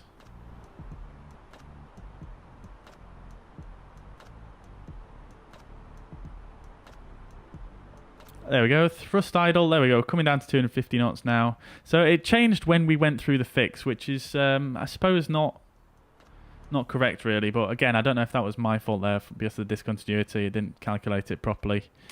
Never mind, that's no problem at all. So we'll jump back into the fuzz pad now and just have a look at the final approach here. So we're going to be flying the ILS Zulu into Brussels, Belgium. Airport elevation is 175, runway elevation 150 feet. ILS frequency and identifier, India Bravo Lima, and the frequency is 110.35. Final approach course of 249 degrees. Right, so having a look at this plan view, we're coming in at Kirky here. This is our initial approach fix. It's technically also a transition, I suppose you would call it. So we're going to come in at Kirky, flight 070 track for 34.2 miles out to the Bruno VOR. We're then going to take a right turn out to 203 on the track, and then we're going to intercept the initial fix at 11 miles from the localizer India Bravo Lima. And that's going to take us then on to the ILS. Minimum altitude for this leg is 2,000 feet. And I expect that is also the platform altitude, which it is indeed 2,000 feet, mandatory up until 5.8 miles from the localizer there. Final approach fix is here as well. So we're going to have a level segment between 11 and 5.8 miles India Bravo Lima. The glide slope angle is 3 degrees standard and 350 feet for the minimums. Missed approach, we are going to climb on track 249, which is straight ahead at 700 feet. We're going to turn left 185 knots as a maximum on heading 105, climbing to 4,000 feet. And then as directed, so 4,000 feet is going to be our missed approach altitude, and the MSA for the area is going to be a minimum of 1,700 in the northwest sector here, but that's probably, well, yeah, it is actually. We're going to be flying through all of these sectors here, bar the south sector, which is 2,200 feet. So, yeah, 1,700 is the MSA for the northwest, and that is the lowest. Right, okay, so looking at the airport itself, we're going to come in on 25 left here.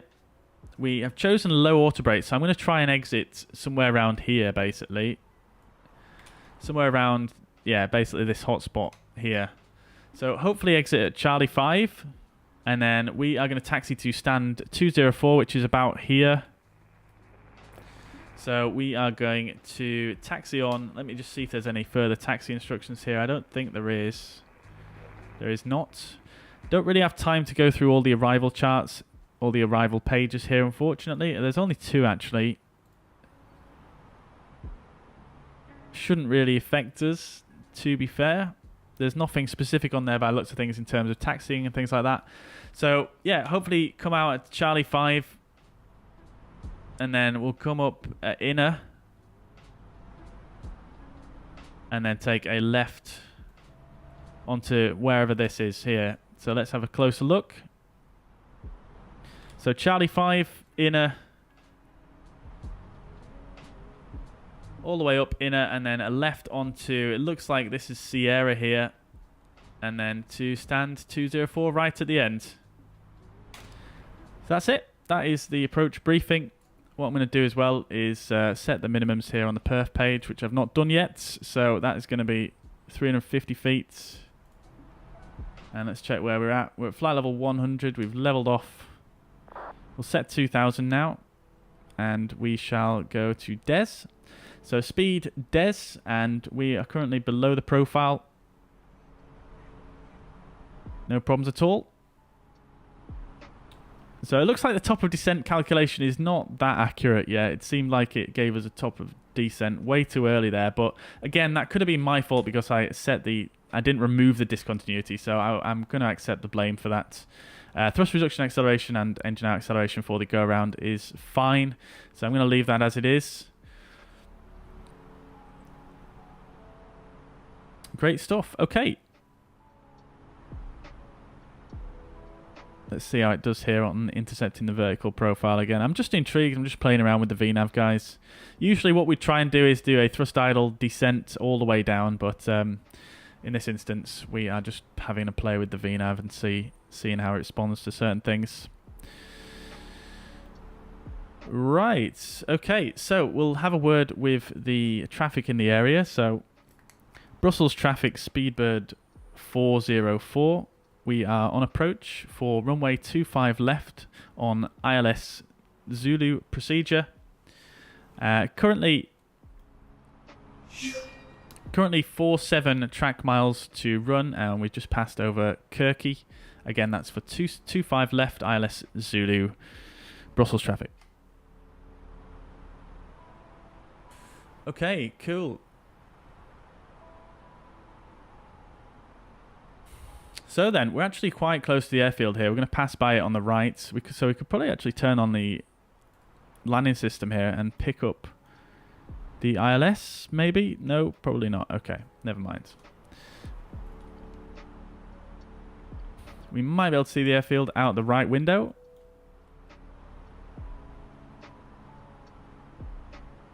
Somewhere over there. Tell you what I am going to do though, chat, is we are going to turn the seatbelt signs on and the landing lights and the nose lights. Oh, they added a sound there when you extend the landing lights. That's a new one. All right, so what we'll do then is we'll press shift and... Oh, shite. Oh, God, I did not mean to do that. Brussels traffic, November 146 Juliet. Inbound to Brussels for the RNLOF 27 right, currently approaching the Bruno. Okay, so someone's inbound for 27 right. Interesting. Station, 25 right. 25 right. Okay, it looks like he's probably this guy here. 146 Juliet. Okay, sorry, just listening to Unicom there, guys. Right, okay, so my keybind for the VDGS, it is actually Shift and F. Okay, it doesn't seem to work either. What have I done?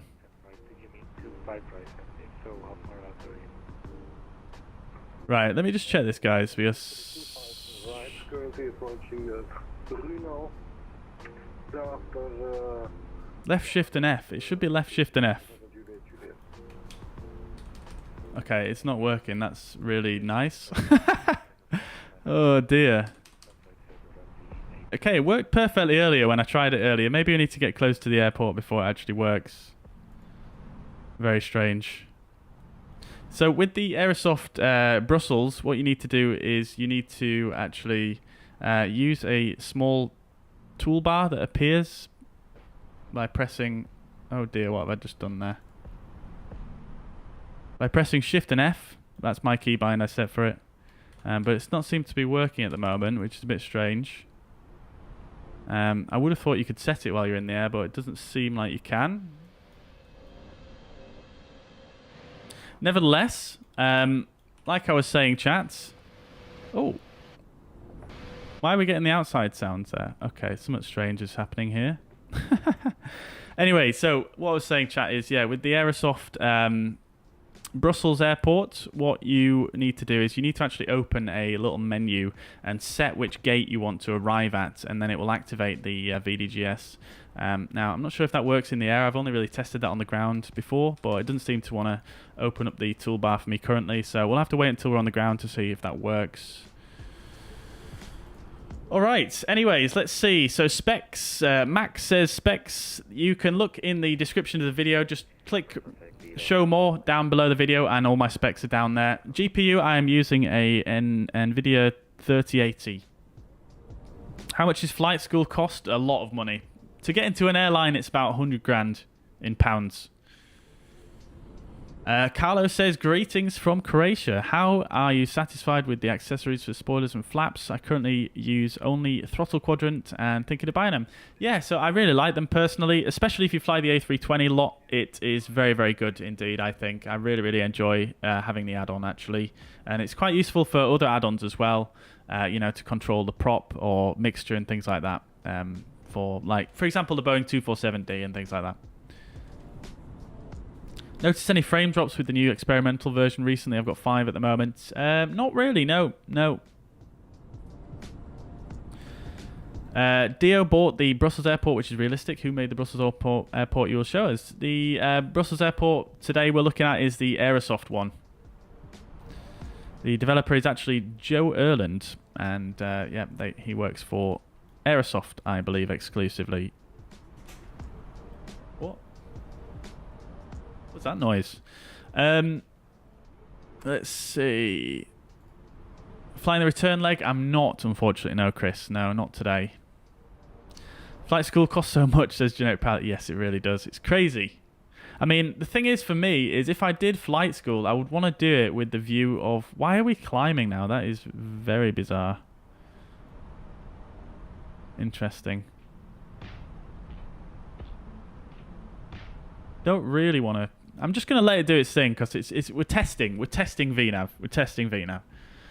Anyways, so yeah, so with the flight school thing, what is going on with the displays?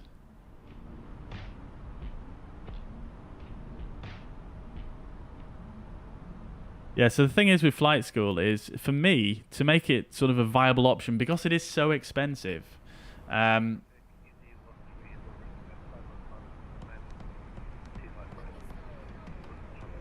it seems like everybody's using 2.5 right. That's very surprising.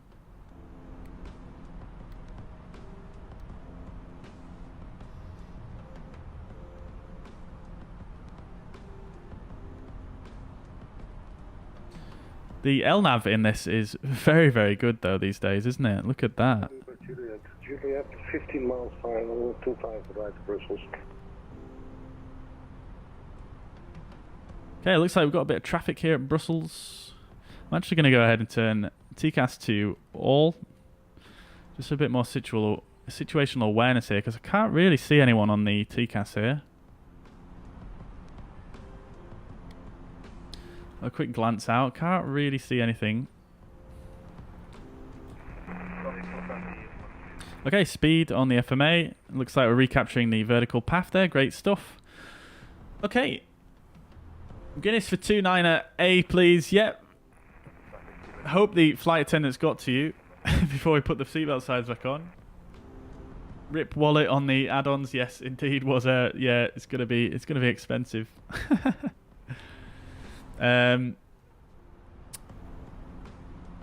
Prisemi Slaw, sorry if I'm pronouncing that wrong, by the way. Hello, I like to watch your videos. Good work. How many FPS do you have? You have the 3080 and Ryzen 7 5800. And still looks like shit. Your graphics look much better. Off the top of my head, I couldn't tell you, but I'm probably getting around 30 round about now, I think. Around about 30, I would say. But when I'm not streaming, I do tend to get a bit more than that. It depends on the add-on, depends on the scenery and the area I'm flying in, but I have quite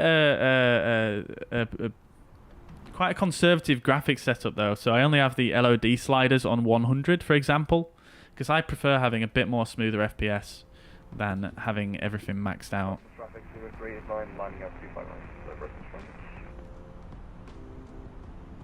Right, so let's go LS. We'll go to the local QNH, which is 1014, 1013 in the sim. Right, okay, so we're 14 miles out. Let's have a word on Unicom. Brussels traffic, Speedbird 404 is on approach for runway 25 left for the ILS approach. We're at 13 miles. Brussels traffic. Traffic easy 131 expect runway 25 right. Lots of traffic in Brussels at the moment, but none of it Runway 25 right. none of it seems to be conflicting with us, which is great. Carlo, Cyril, and Kevin, thank you very much for the subs on YouTube. GPS, 7 miles final, runway 2. Right, so the decel point is actually still quite far away here. We're only 10 miles out, so I'm actually going to go ahead and activate the approach phase. I'm not sure if that's something to do with the VNAV. But that seems like it's very far in. So thrust idle, we're going to start slowing down now to approach speeds. Hopefully this VNAV has not totally messed me up here.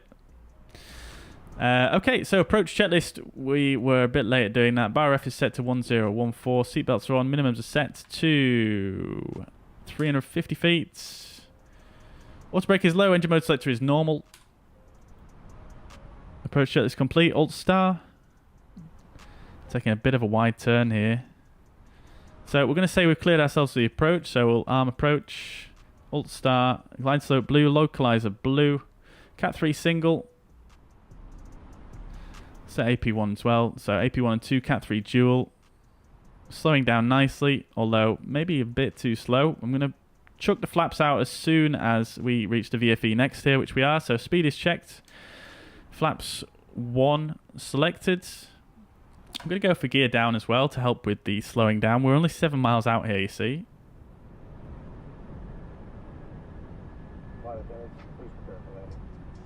Have I mucked something up here?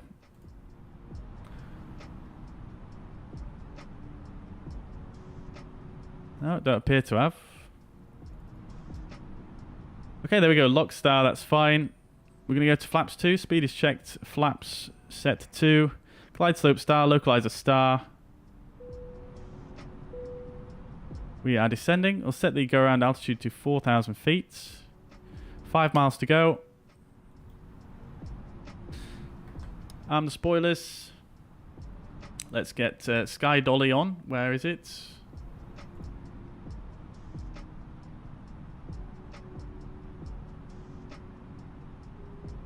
Let's bing the cabin. Okay, so we're definitely late at configuring here, but speed is checked. We're going to go to flaps 3 now. We've got 3 miles to go. This is going to be a little bit tight. And we're going to go straight to flaps full. Speed is checked. 1,000 feet. We are visual, so we don't need to be fully stabilized until about 500 feet AGL. Struggling to keep up with the glide slope there, but we're still within 1 dot, so we're still fine for now. It's diving a bit, that's fine. Speed is still a little bit high. We're going to minimize self-loading cargo there. Right, we're looking good. I don't like what it's doing now, so I'm just going to disconnect. Flight director's off. 500 feet is checked. We are stabilized. We're a tiny bit low, but that's not an issue. Landing checklist, ECAM memo is landing no blue. Landing checklist is complete. 100 above. 300.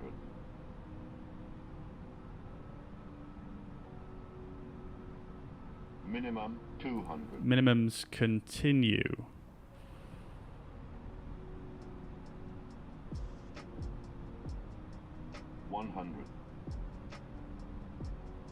We're a bit high. 50, 40, 30, 20. Retard. 10. 5.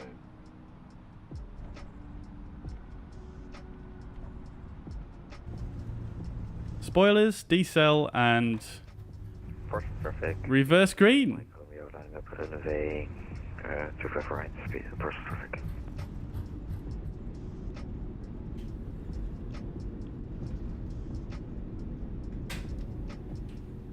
Manual braking. Reverse is stowed. And we are down. Very good. Not too bad. Missed the centre line. Never mind. Come on, manual brakes. All right. Not too bad. Not too shabby. I mean, I buttered it. I forgot to start the replay. God damn it. I got way too preoccupied there. Right. Okay, so our turn off is this next one, I think.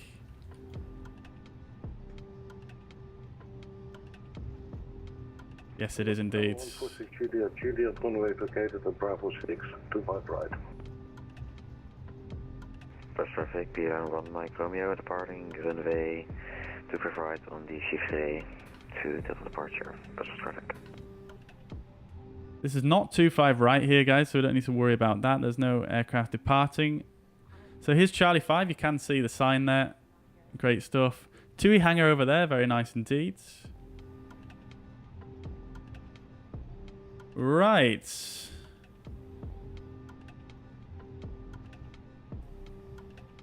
Okay, so 25 right is all the way at the north side of the airport, so we don't actually need to worry about the departing traffic.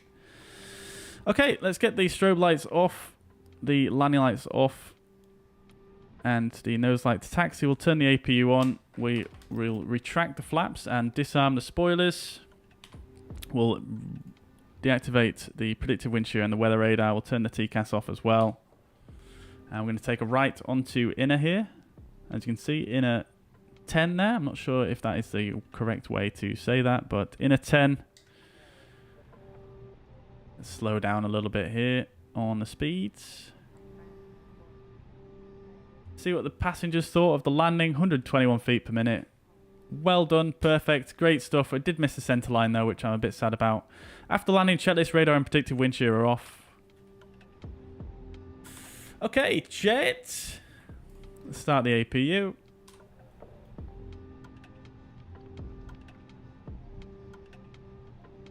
Not too bad, not too bad. I think we got touchdown zone as well, but we will check that when we are looking on SimToolkitPro.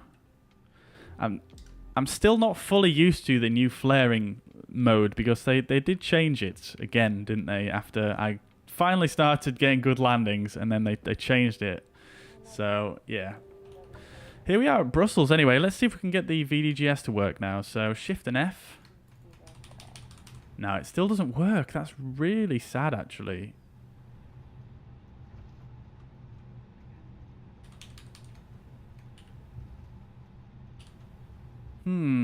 That is quite sad. Start the chrono for the APU.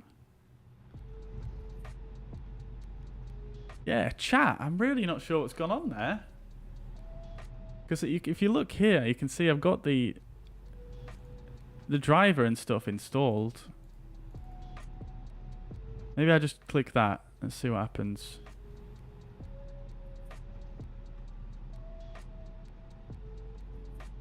So we're looking for a left turn in a second onto Sierra, which is right here. Right, let's see if that's worked. Shift and F. No, it's still not working. That's really sad.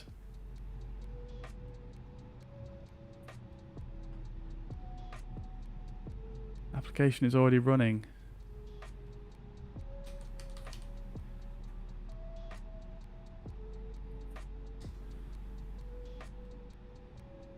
Very sad. Not sure what's happened there. Ferrat, welcome to the chat. Hope you're doing well. Good to see you.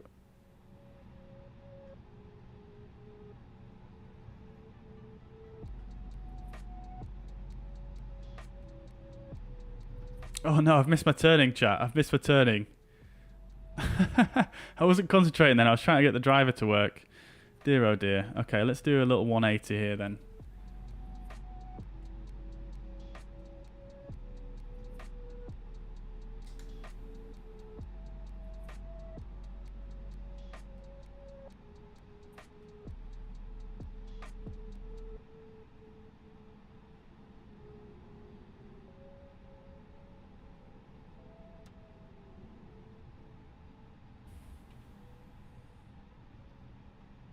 God damn it. I'm very upset by that. Right, so we want to be on this taxiway here.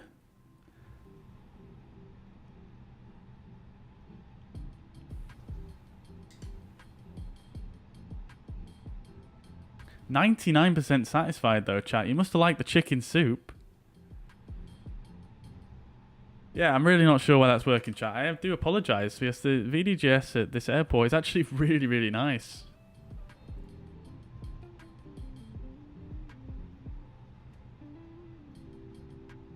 That's quite good, Bobby. There's a delicious beer in Affligem. Very good. Very good. Very good. Let's see. Have I tried Track IR? I have not, Skins fans. No. We're delayed by less than 1 minute. God damn it.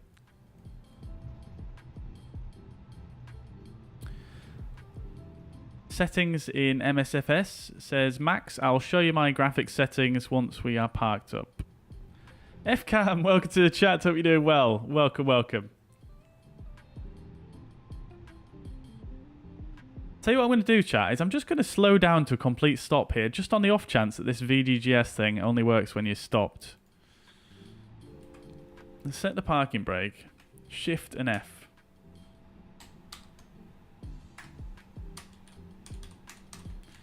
No, it's not working.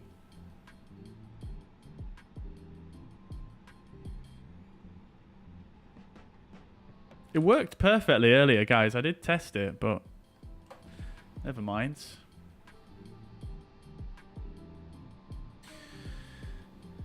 Which drawing tool am I using there, says Was Air. Sorry for the late response on these messages, by the way, chat. As you could probably see, I've been quite distracted. Let's get the turn off lights off now and the nose lights so we don't blind the ground crew. 204 is this very last stand here. As you can see, very, very nice looking airport. They've got a fully modelled interior. It's quite crazy, actually. You can even see people walking around inside.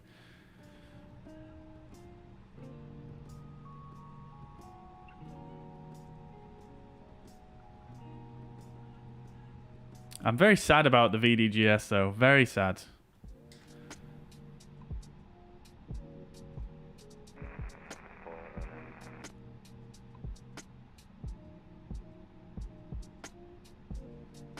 They even have custom scripted traffic. You can see here a Brussels Airport branded little follow me car, I believe that is.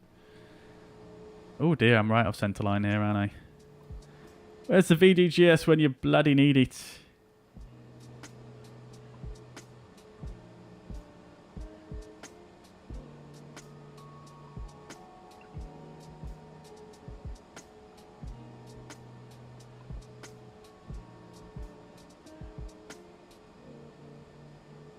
Okay, we'll stop there. I am probably not straight. I'm definitely not straight, but never mind. Let's set the parking brake.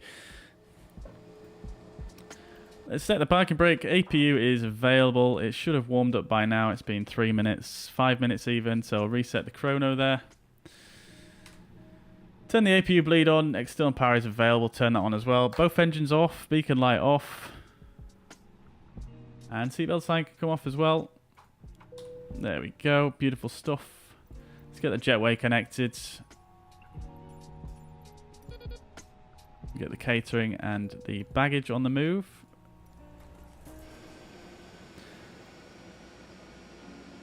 Let's have a look at this jetway connecting. Start the deboarding process.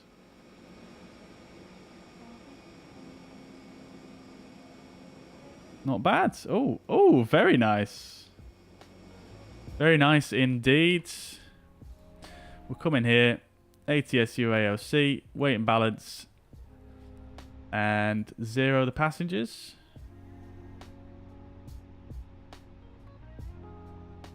That should deboard us. There we go. Here, all the seatbelts detaching inside, unlatching rather. Very good indeed. All right, so parking checklist. Parking brake, chocks are set, engines are off, wing lights are off, fuel pumps are off. Parking checklist complete. Very good.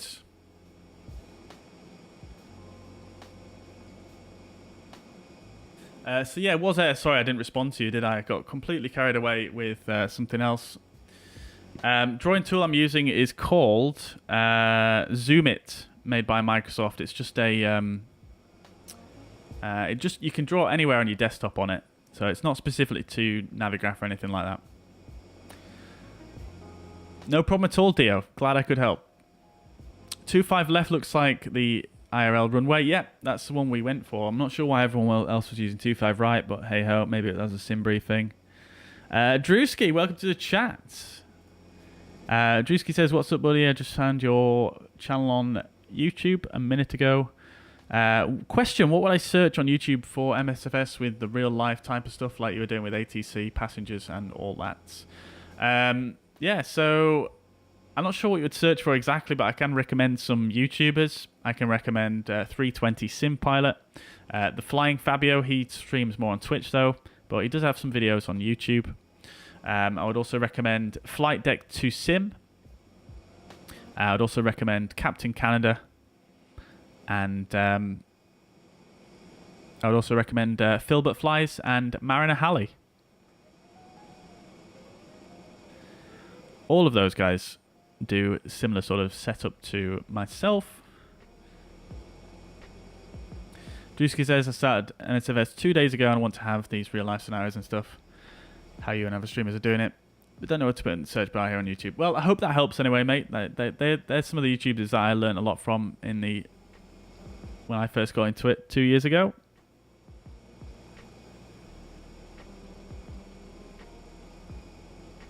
Yeah, the night lighting is looking really good, isn't it, Dio? It is looking really, really nice.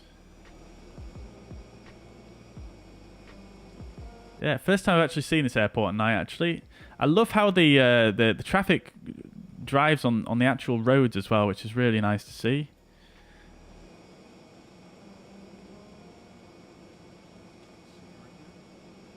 Maybe try the gate now. It still doesn't seem to work, unfortunately.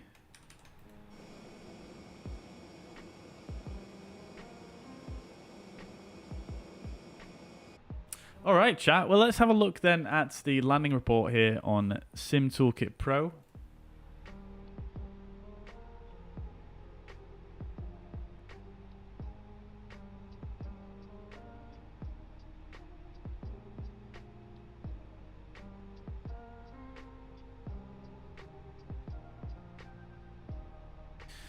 Right, okay, so 129 feet per minute and 1.03 G, so it was a pretty buttery landing, but let's see how we were in terms of the touchdown zone and the center line, because honestly, that's more important to me these days. Let's have a look. So, landing reports. So, we were actually pretty good on the touchdown zone, not too far after the 1,000-foot markers, just under 1,000 feet after.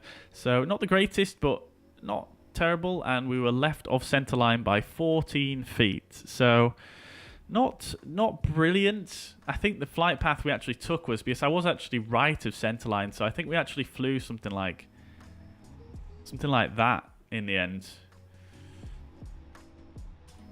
I think I was a little bit distracted because we were not stabilized that early, were we? We were stabilized by about 500 feet, so it kind of threw me off a little bit, I think, but hey ho, not too bad. Speed touchdown at 121 knots, which is not too bad at all either. I think our VLS was, our VAP was 129er. So for VLS, that's probably about right, I think. And the heading was off by 2 degrees. So yeah, not too bad. I did try and bring us round to the right because we were pointed more or less. This way when we were coming in below 50 feet. We were kind of pointing that way, so I actually added in a bit of right rudder to bring the heading around a bit. And it seemed to work out okay. It wasn't too bad, I don't think. But there we go. Not too bad at all. And finally, what we can have a look at is self-loading cargo. We can view the report here. We got an A+. I'm going to disconnect from VATSIM now. A+, 121 feet per minute, and the 95.9%. We were departed on time. and we arrived on time as well, and everything is in the green. So very good in terms of our flight for the passengers. We'll close that off as well. And let's have a look around the airport now, because this is a fantastic scenery here by Aerosoft. And as you will have seen on the way in, absolutely fantastic ground textures and taxiway lighting, and even the taxiway signs are very good. Let's make it daytime so we can actually see a bit better as well. The night lighting we can see looks very nice indeed.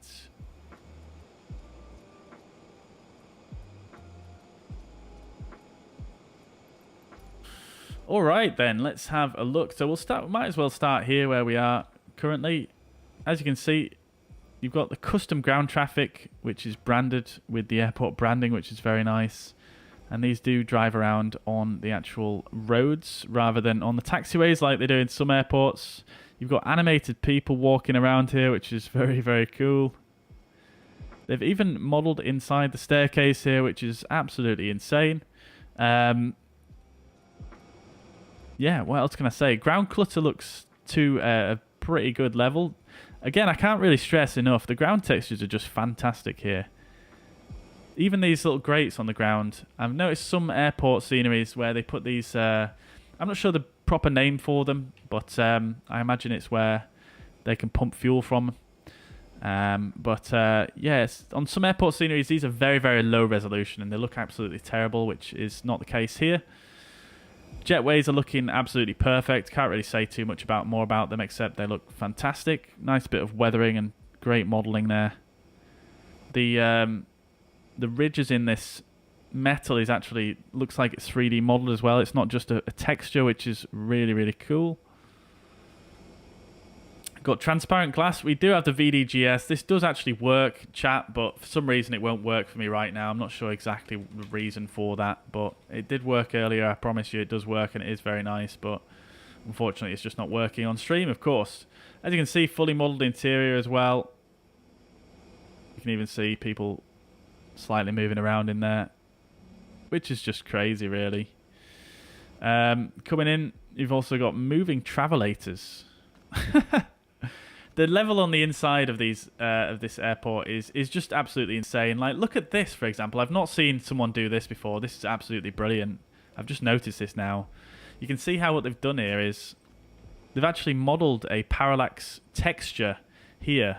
So this looks 3D, doesn't it? Because if I move left and right, it kind of changes the perspective. But if you actually go into this, you can see there's nothing actually there. It's just a flat texture. So that's a really, really nice little way that developers can actually save on resources in this sim by making these parallax textures. You can see he's done it here as well. And I've not seen that used before, actually, in this scenario on an interior shop. So that is really cool. Obviously, a very minor detail. This woman is... she's moonwalking forwards by the looks of things. But yeah, as you can see, the interior is done to an exceptionally high standard. Everything just looks great, doesn't it? Let's nip outside and we'll come over to the main terminal.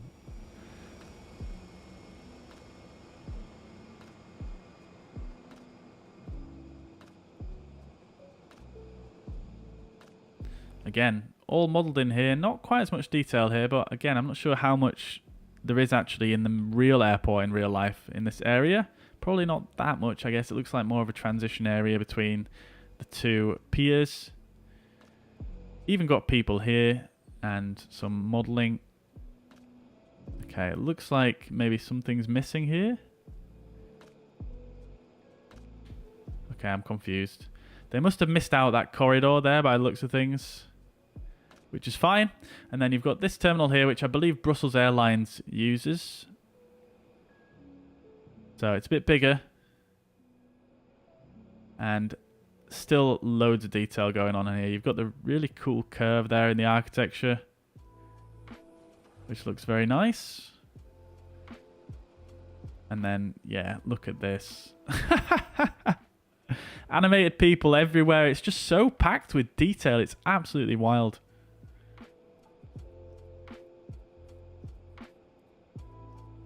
Let's nip back outside. Again, the detailing is just absolutely insane. Like, they've even got these little plants down here. Like, that detail is just absolutely nuts.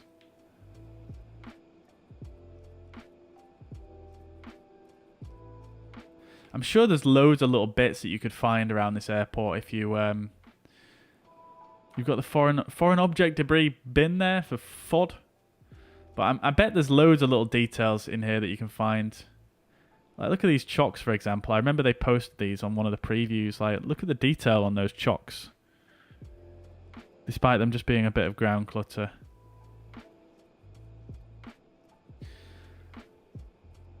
It's bloody crazy, I tell you.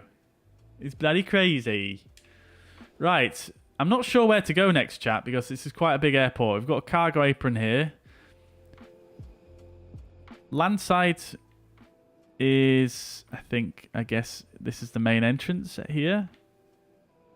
Again, very nicely modelled. Not too much in the way of life going on out here, but nevertheless, the modelling is still very nice. Flags aren't animated. Might have to return it. Never mind. Yeah, so we've still got plenty of modelling out here on the land side. Even the car park is looking pretty good with the cars all placed properly. DHL down there. Lots of car parks. This TUI hangar is quite a nice feature. They've done some nice lighting on here. Now, the doors on this hangar here are actually animated, so they do actually open up. So if you were to actually taxi up to here in an aircraft, the hangar doors would actually open, which is quite cool. I believe this aircraft is animated as well. They will occasionally push it out of the hangar and things like that. I believe there is also a Lufthansa hangar somewhere, which I'm not sure exactly where it is.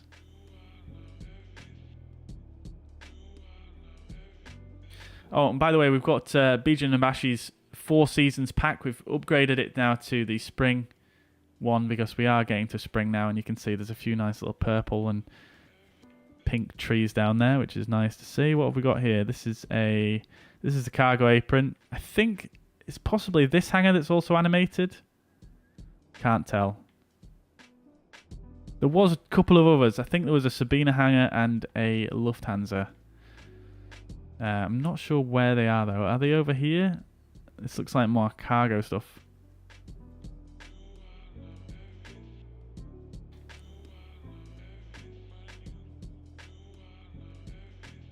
Water treatment plant.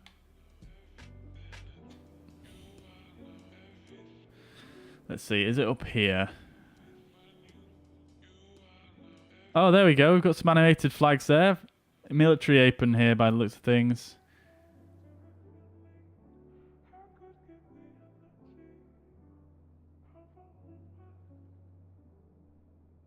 Alright, I'll have a quick look at the control tower and then I'll just have another quick whiz around and see if we can see that Lufthansa hangar, but I can't seem to see it anyway. We've got the tower here. Nothing modelled in there, but that's not a big deal. It's quite far away from the main apron itself.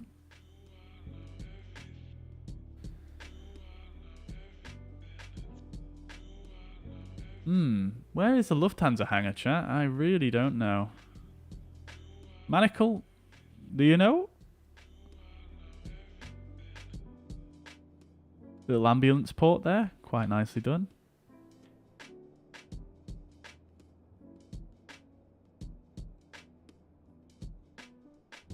This is brilliant scenery, guys. I really can't stress it enough. This is probably one of the best that has been released to date. Really big fan of this.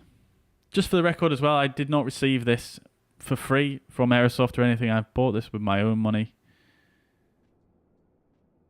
Just detail everywhere. Apparently there is an apron warning system as well, which I've not found yet. But let's see if I can find that actually. Is it modelled in here as well? No, it's not. This is just parallax.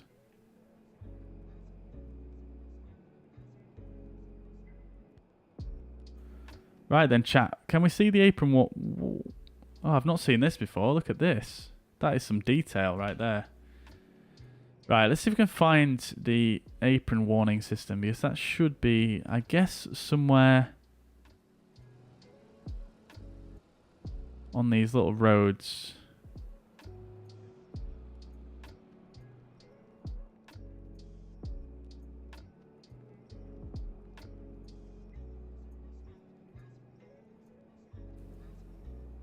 I'm intrigued though, do they follow the one-way system as well? It looks like they actually follow this one-way system, which is also extremely impressive.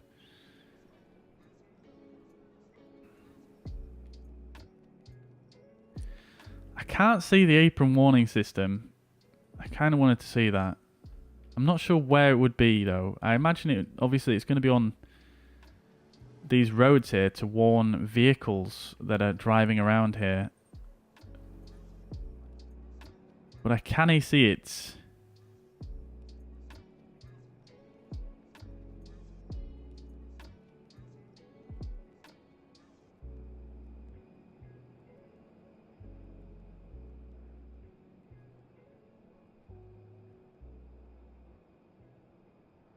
I'm really trying my best to find it here, but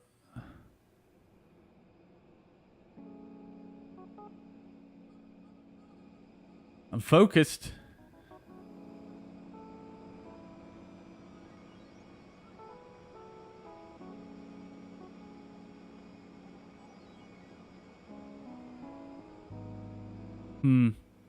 I'm not sure, chat. I'm really not sure. Oh, is this... No, that's just... No.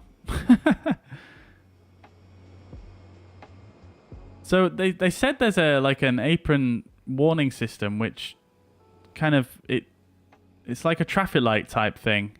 And it indicates when there's icing conditions or high winds for the, you know, apron traffic, basically. But I can't seem to see it anywhere. So I'm not sure where that would be. Surely it wouldn't be on taxiways.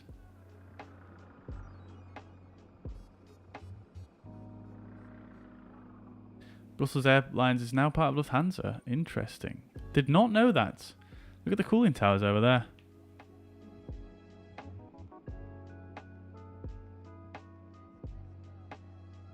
It's up top on the lights. Did I miss it?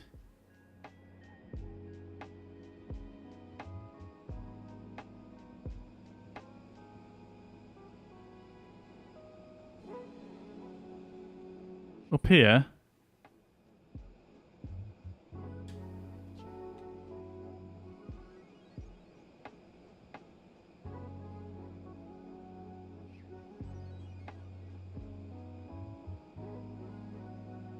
Am I blind?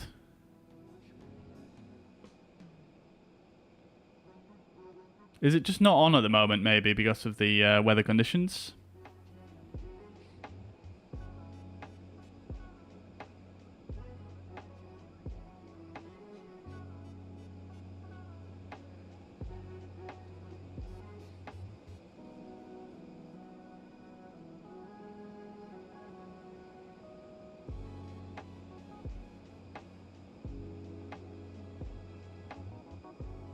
I'm lost.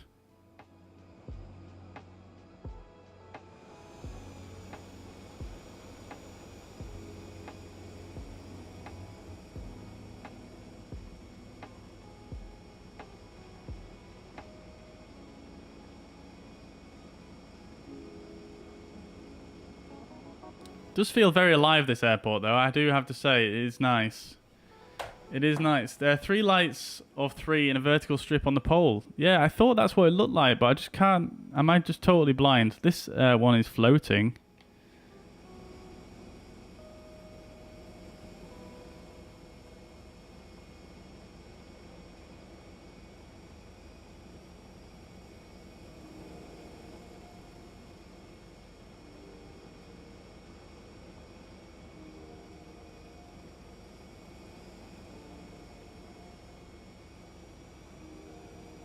I'm just not seeing the lights, though. Maybe I'm just being completely blind here, but...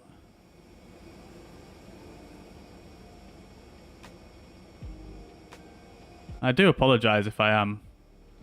I really do apologise.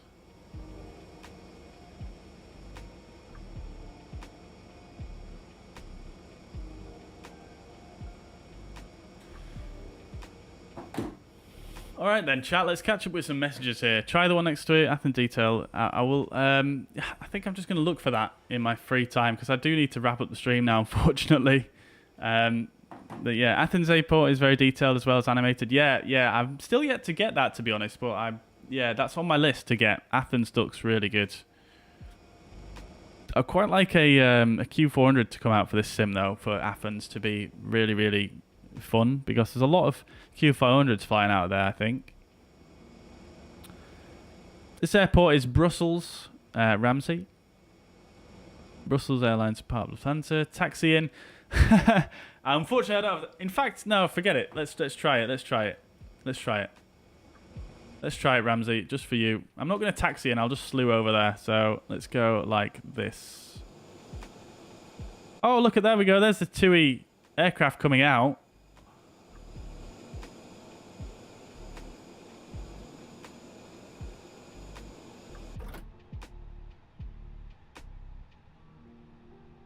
Now, the animation's not going to trigger because that aircraft's already come out, you see, unfortunately. But let's just see what happens. Q400NX plane is amazing. Yeah. That's on my list of things to get as well. Yeah, Pilot says that's the most amount of detail I've ever seen in scenery. Yeah, it's really cool, isn't it? Yeah, it's definitely pretty jam-packed. A lot of attention to detail. Joe Erland, definitely one of the best flight sim scenery developers out there. Same person that did Cologne, Bonn, and Paderborn, as well as Trondheim, all Aerosoft sceneries. Hopefully the sim update 9 tomorrow doesn't create too many issues with the 737. Yeah, really hope so too. Really hope so too. Nick says, can you show your settings? Yep, thank you very much for the reminder there, Nick. I'll show you that now. This scenery is made by Aerosoft, Ramsey. So, settings-wise, in terms of the graphics settings, I assume is what you're talking about. These are my settings here. I'm not going to go through them slowly, but if you want to just pause the video here, you can see everything I've got. And then I'm going to scroll down. And then if you want to pause the video again there, you can see all of the settings. So it's a mixture of high, ultra, and medium, really. Objects level of detail, I didn't realize was on 200. I actually usually have that on 100.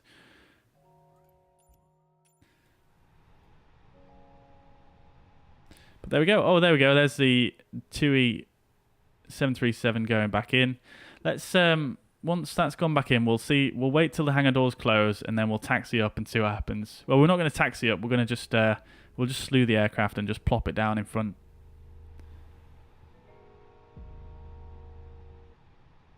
You were distracted, but it was not too bad. Yeah, it wasn't too bad, was it, Dio? Thank you. Drewski says, what software installations do you recommend for the best Microsoft Flight Simulator experience? I mean, there's so many. There's so much available for Flight Sim, Drewski. If you have a look in the details of this video, there's a few suggestions probably on there that you could use in terms of sort of add-ons that I use. Maybe that's a good starting point.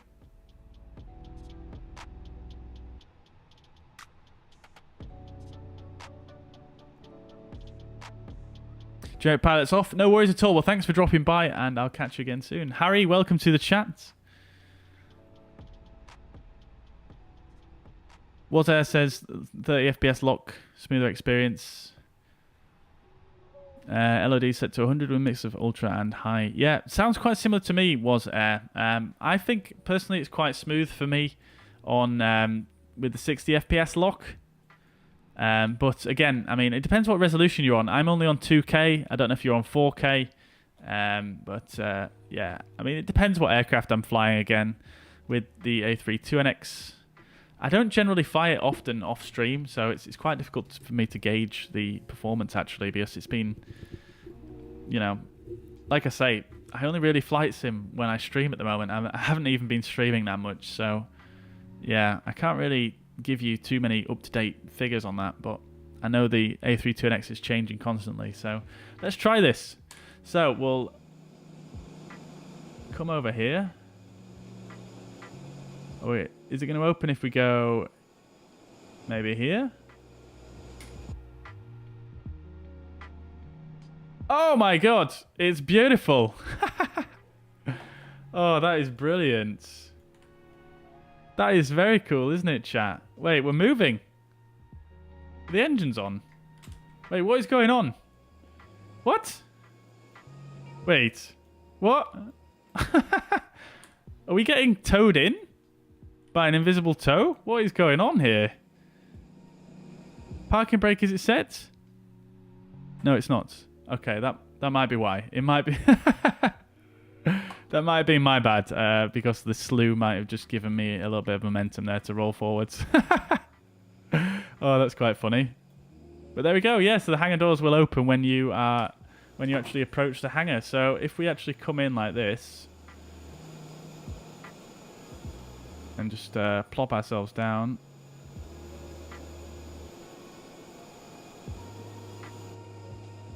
Is it going to close behind us? That is the question. Tractor beam mode, yeah. That was my bad. I completely didn't realise. I must have knocked the parking brake on my controller.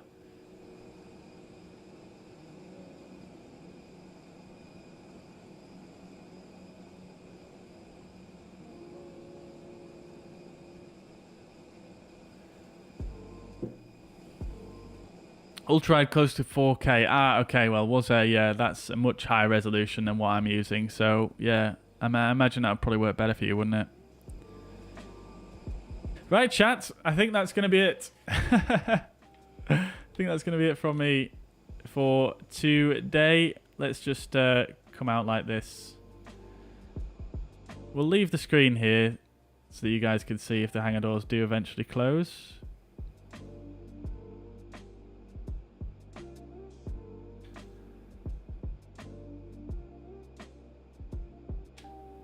Right, chat, that's going to be it from me for today. Thank you very much for watching. I hope you guys have enjoyed. Not bad, actually, the turnout of the stream today, considering it's been quite a while since I've done any kind of flight simming. So, appreciate you guys being here. You're all absolute legend. Thank you very much, Alistair, for the 2,000 stars earlier on. Really do appreciate that. Super generous of you. I hope you have a fantastic rest of your evening, everybody. Thank you very much for dropping by. I'll see you guys potentially on Wednesday. We'll see how my week goes. But yeah, potentially Wednesday. Stay tuned and I'll see you in the next one. Bye-bye for now.